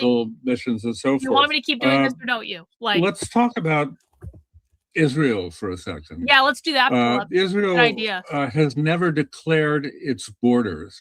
If you look at the map, Israel has never declared its borders because its borders are ever expanding as it steals more land from more countries in the region. Israel for a second. Mm-hmm. Israel has never declared its borders. If you look at the map of Israel at the time of the partition, then in 1967, then now you will see borders that are constantly expanding. There's a kind of vague status for what. Did I just predict exactly what Philip was going to say without seeing this presentation? Am I really that good? Have I become, over the years I've been watching Philip, have I become the Philip whisperer? Did I not just tell you Philip was going to say Israel hasn't declared its borders because they're ever expanding?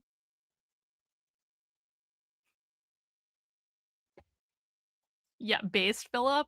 Based. Israel for a second. Israel has never declared its borders.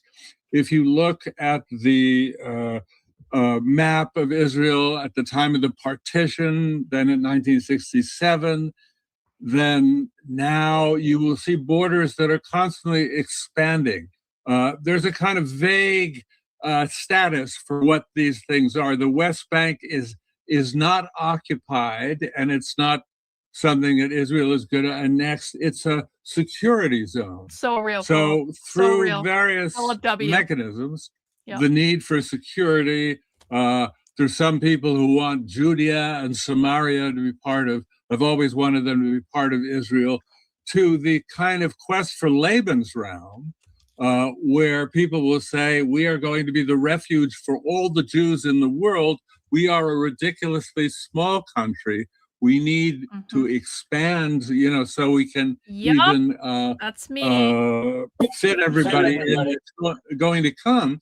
The question is, we have this kind of, what kind of source of instability is Israel in that region? If we had a choice of looking at a map with either Iran gone or Israel gone, which configuration would yield more constant instability, in your opinion? It's a thought experiment.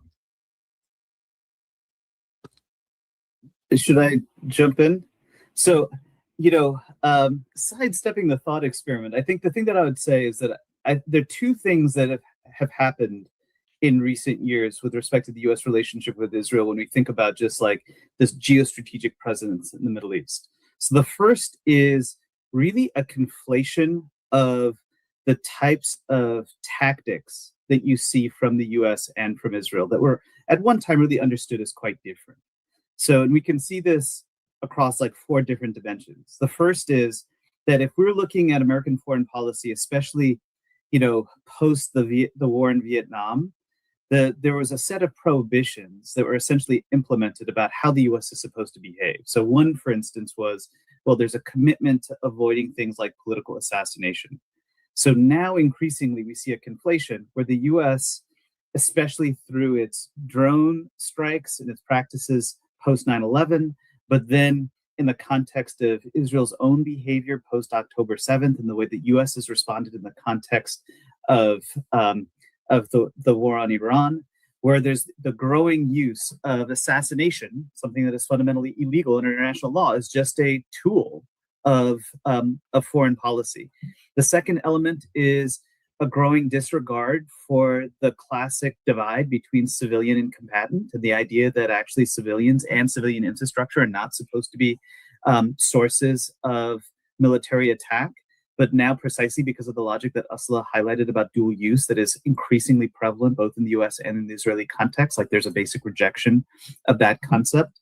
The third is this idea that international law, not only is international law something that shouldn't constrain us, international law is a fundamental threat and should basically be attacked. So the idea that the US, for instance, is now in the business of sanctioning, targeting, attacking jurists involved in the ICC that might bring legitimate cases about war crimes.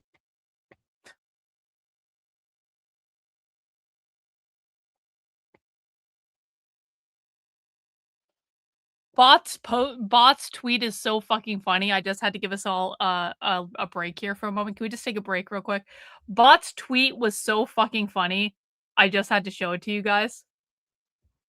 6 hours ago, Bot tweeted, "I just realized I'm actually a genius. I was just born in the wrong country for it. If I had been born in Africa or India, I would shine."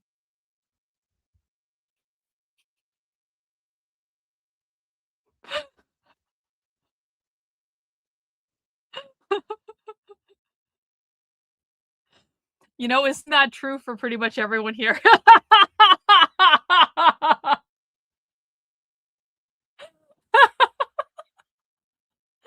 Isn't that true for pretty much everyone? W-Bot, well done. Thank you.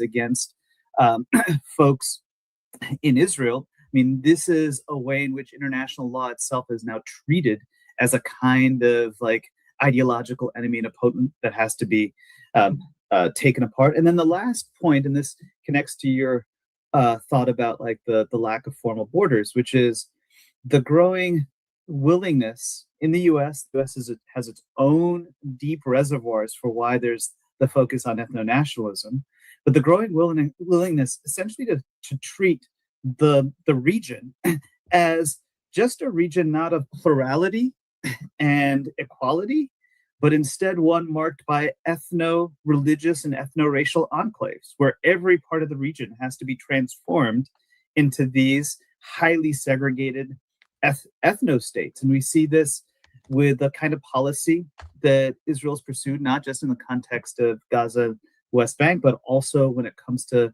southern Lebanon. So the desire, this is as reported in the New York Times in recent months, to essentially remove Shia Muslims from southern Lebanon, and indeed to even limit the capacity of Shia Muslims to live in Christian neighborhoods as an effort to essentially create really segregated ethno communities. And this is again consistent with the Trump administration's focus on civilizational. Guess what? Laura De Laguna is having a little psycho fit on Kick right now.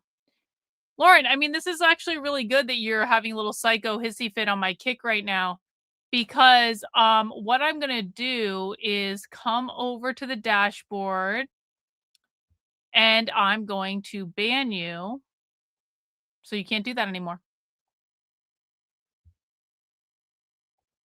Conflict. So all of this, we see a convergence. And then at the same time, I think we're also witnessing she's posting a breakdown in the coherence of what had been, and I think it's worth highlighting this, a not incoherent account of why Israel provides strategic ends for the US in the region. And I'm curious actually what Asla would say about this, which is I'm personally quite suspicious of the arguments that just emphasize exclusively the idea of Israeli and pro-Israeli influence on domestic policy is somehow like the what is it, like the tail wagging the dog is the dominant story in the US.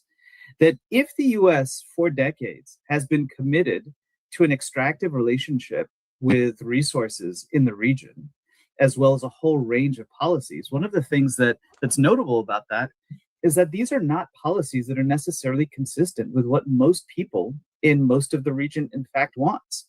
And so you end up having to rely on autocrats and dictators that have their own real legitimacy crisis within the region.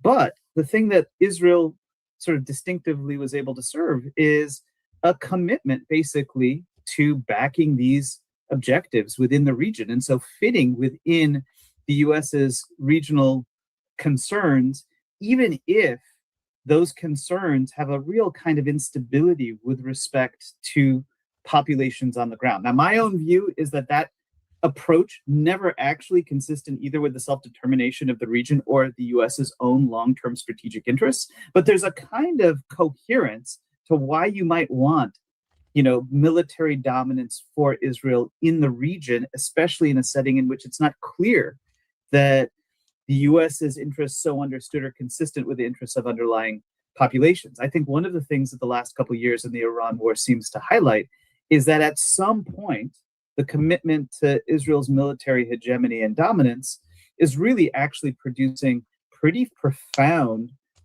economic blowbacks for the US by really compromising, in the context of the Iran war, the US's capacity to be able to prove that it can provide protection to its perceived allies, maintain continuity and consistency within the terms of the global economy.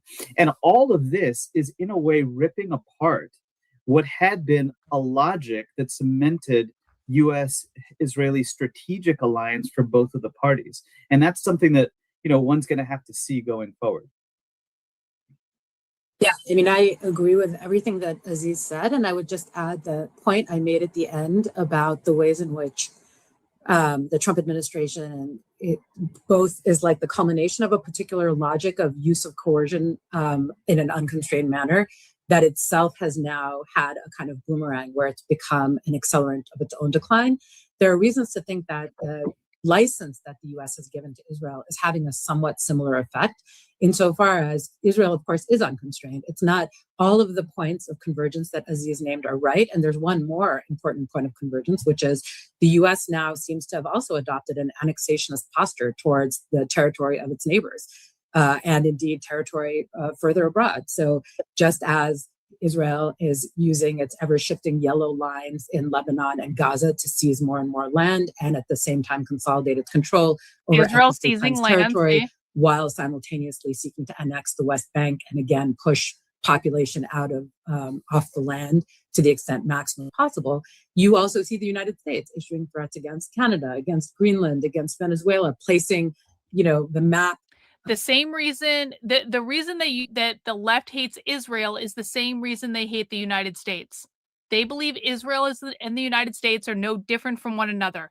Israel was established by stealing land from the indigenous people, privatizing it under the oppressive force of capitalism. Today, Israel is constantly trying to expand their imperialist borders by stealing more land, kicking the indigenous off the land, claiming it for themselves, et cetera, et cetera. That is why Israel is a capitalist state. They believe the United States stole the land from the indigenous people. And now today, the Trump administration is getting in fights with Greenland, is getting in fights with Canada, is getting in fights with all these other countries, and now saying Venezuela is going to be the 51st state and all that bullshit, which is stupid. But do you guys see what they're saying? They're saying Israel are the settler colonists who stole the land, privatized it under capitalism, and then they keep expanding their border because all they're trying to do is steal more and more and more land. The United States also stole land, privatized it under capitalism, built a government and a constitution on part of it to enforce the capitalist system. And now the United States is trying to expand land by fucking around with Greenland and Canada and Venezuela and all of this stuff. Israel and the United States, they see as the same unit. It has nothing to do with Israel being Jewish. It has nothing to do with Palestinians or other Middle Eastern countries being Muslim. It has to do with the land. That is all they are talking about. This is an entire presentation about Trump's foreign policy. That is what this is about. Okay? And so what you really need to understand is that all this bullshit that right-leaning influencers sell you about the left hates Jews, the left is pro-Muslim, blah, blah, blah, blah, blah. That is their narrative. Because they hate Islam, because Israel hates Islam, and Israel legitimately does want to steal land from all the Islamic countries. That's real.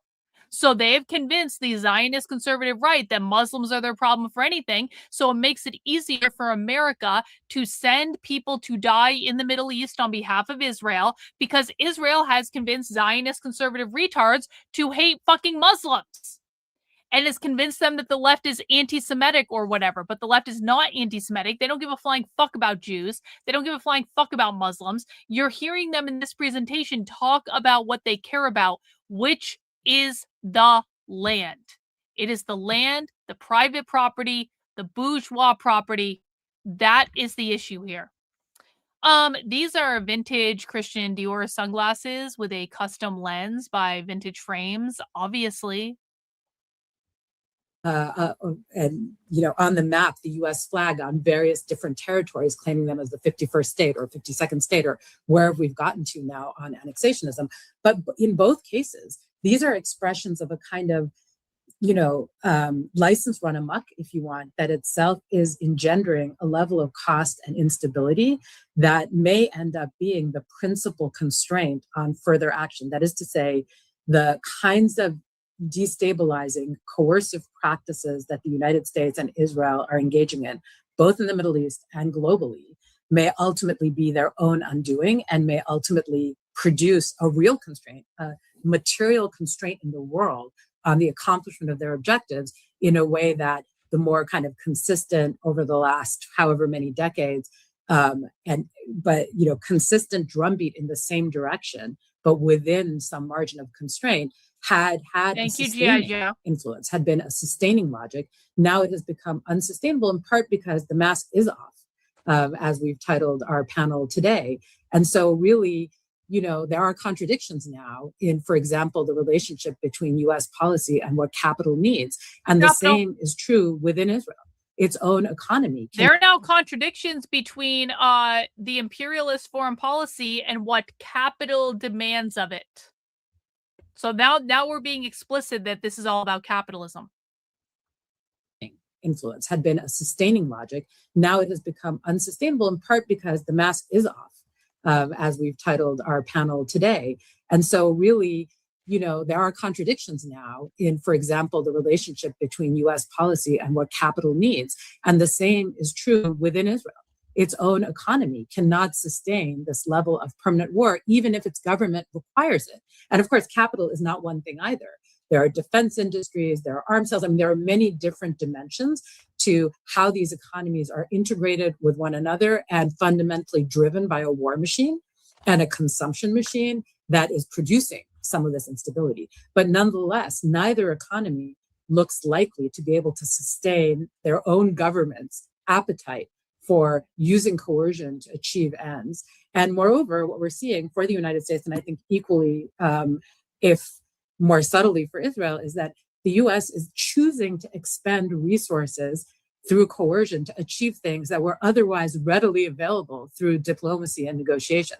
So it's choosing the much more costly option, both in the literal material terms and in terms of its own medium and long-term interests. And I would argue that the same is true for Israel. So both countries are essentially snatching defeat from the jaws of victory. Israel, with its Abraham Accords, is now essentially fracturing the Gulf and making it unsustainable. And why an Israeli government that's not thinking about the next electoral cycle, but some kind of a medium-term form of stability, thinks that a pairing with the UAE is more stable than an arrangement with all Arab states is, you know, would puzzle me, certainly. I mean, I can only think that Israeli citizens will one day wake up and realize that they have been on an extraordinarily destructive path, albeit one very, very popular in Israel. By contrast, here in the United States, the policies that the Trump administration are pursuing are, on top of being unwise, irrational, and against American short, medium, and long-term strategic interests, equally deeply unpopular and enjoying no democracy. The communist Yale law professor is more America first than Donald Trump. Do not tell me that Trump is the solution to stopping the left. Do not tell me that conservatives and Republicans are the solution to stopping the left. Because my read on the system, based on actually sitting my ass down and listening to people, is the communist Yale law professor is saying Trump's actions in the Middle East really fuck over the American people, and they are not putting the American people first for reasons X, Y, B, and Z because Trump is beholden to Israel. The communist Yale college professor is more America first than Donald Trump. Again, that they have been on an extraordinarily destructive path, albeit one very, very popular in Israel. By contrast, here in the United States, the policies that the Trump administration are pursuing are, on top of being unwise, irrational, and against American short, medium, and long-term strategic interests, equally deeply unpopular and enjoying no democratic mandate.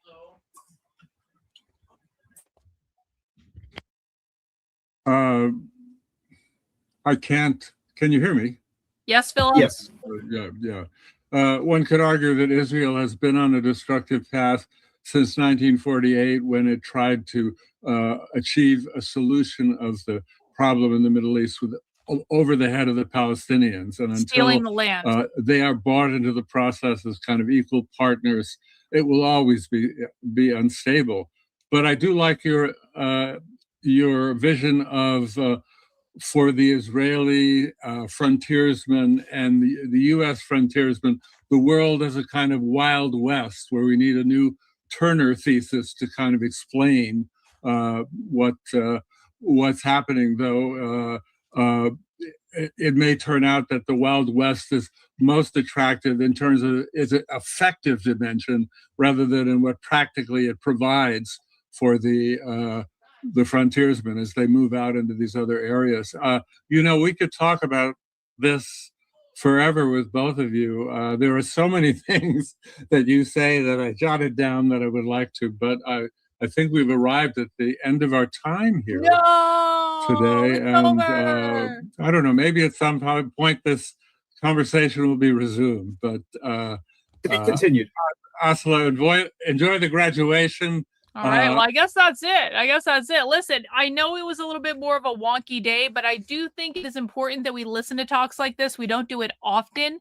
And obviously, it's a lot. It's a lot. I know. I will say I'm a little disappointed we didn't even make it halfway through the channel membership goal today, which means I'm going to have a channel membership goal tomorrow. Usually on Fridays, I don't have a channel membership goal because we do lighter content on Fridays, but goals got to be met, guys. It's the way it is. So we are going to carry over the channel membership goal till tomorrow, and we're going to have another one. And that's just going to be the way it goes. That's going to be the way it goes. I do want to thank everyone who stayed until the very end. I do want to thank everyone who did support my work today and weren't fucking freeloaders in the chat. I appreciate everyone who sent in channel memberships. I appreciate everyone who donated super chats and stuff like that. I cannot do this without your guys' help and support. So when we miss channel membership goals, it means we got to make them up another time. Otherwise, I'm not going to be doing this stuff for very much longer because I got to go do other stuff because that's just the way this works, guys. That is the way it works. Tomorrow we have a little bit of a lighter day. Tomorrow we are going to be watching Candace Owens' interview with Hunter Biden. And so I can't wait to see it, honestly. Like, I am perplexed at what this interview could even be about. And in theory, W's to Charles. Did Charles just throw one in at the end? W's to you, good sir. Really do appreciate that. I will add that to the overall tally. 45 today. It's okay, but it's not the goal. So we got to meet the goals. That's the way it goes. So we're going to be watching Candace Owens' interview with Hunter Biden tomorrow. And in theory, Amalek will be joining us if he doesn't forget that he told me he would join us. And so Amalek's usually pretty reliable. I'm going to remind him, be like, you're actually joining for that stream, right? He's going to be like, yeah, I am. Yo, even Bot's getting in there with a channel membership. WCU Bot, thank you. I appreciate that. Didn't expect that. So if you guys don't like me, and I know that I can be a hard ass sometimes, you all like Amalek way more than you like me. So hopefully Amalek will be here and we'll watch that together. And that's it. That's it. That's it. All right. I am taking off for the night. I've got other stuff to do. I hope you guys have a good rest of your night, and we'll see you tomorrow. Bye.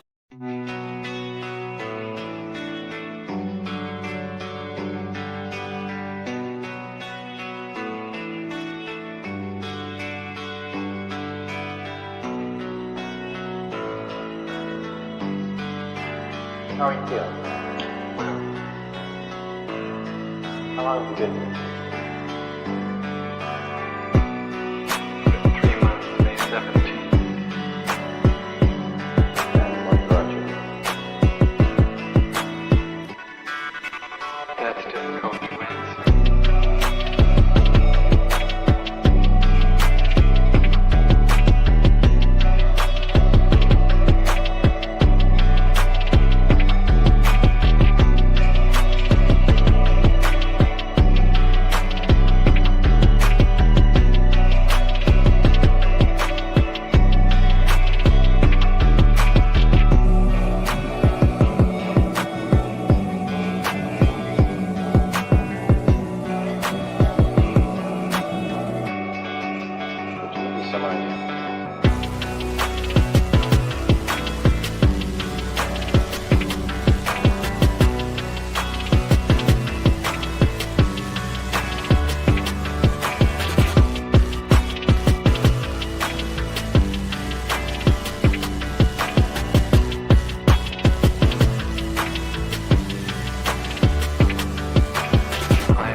Eventually resulted in your being here in the hospital.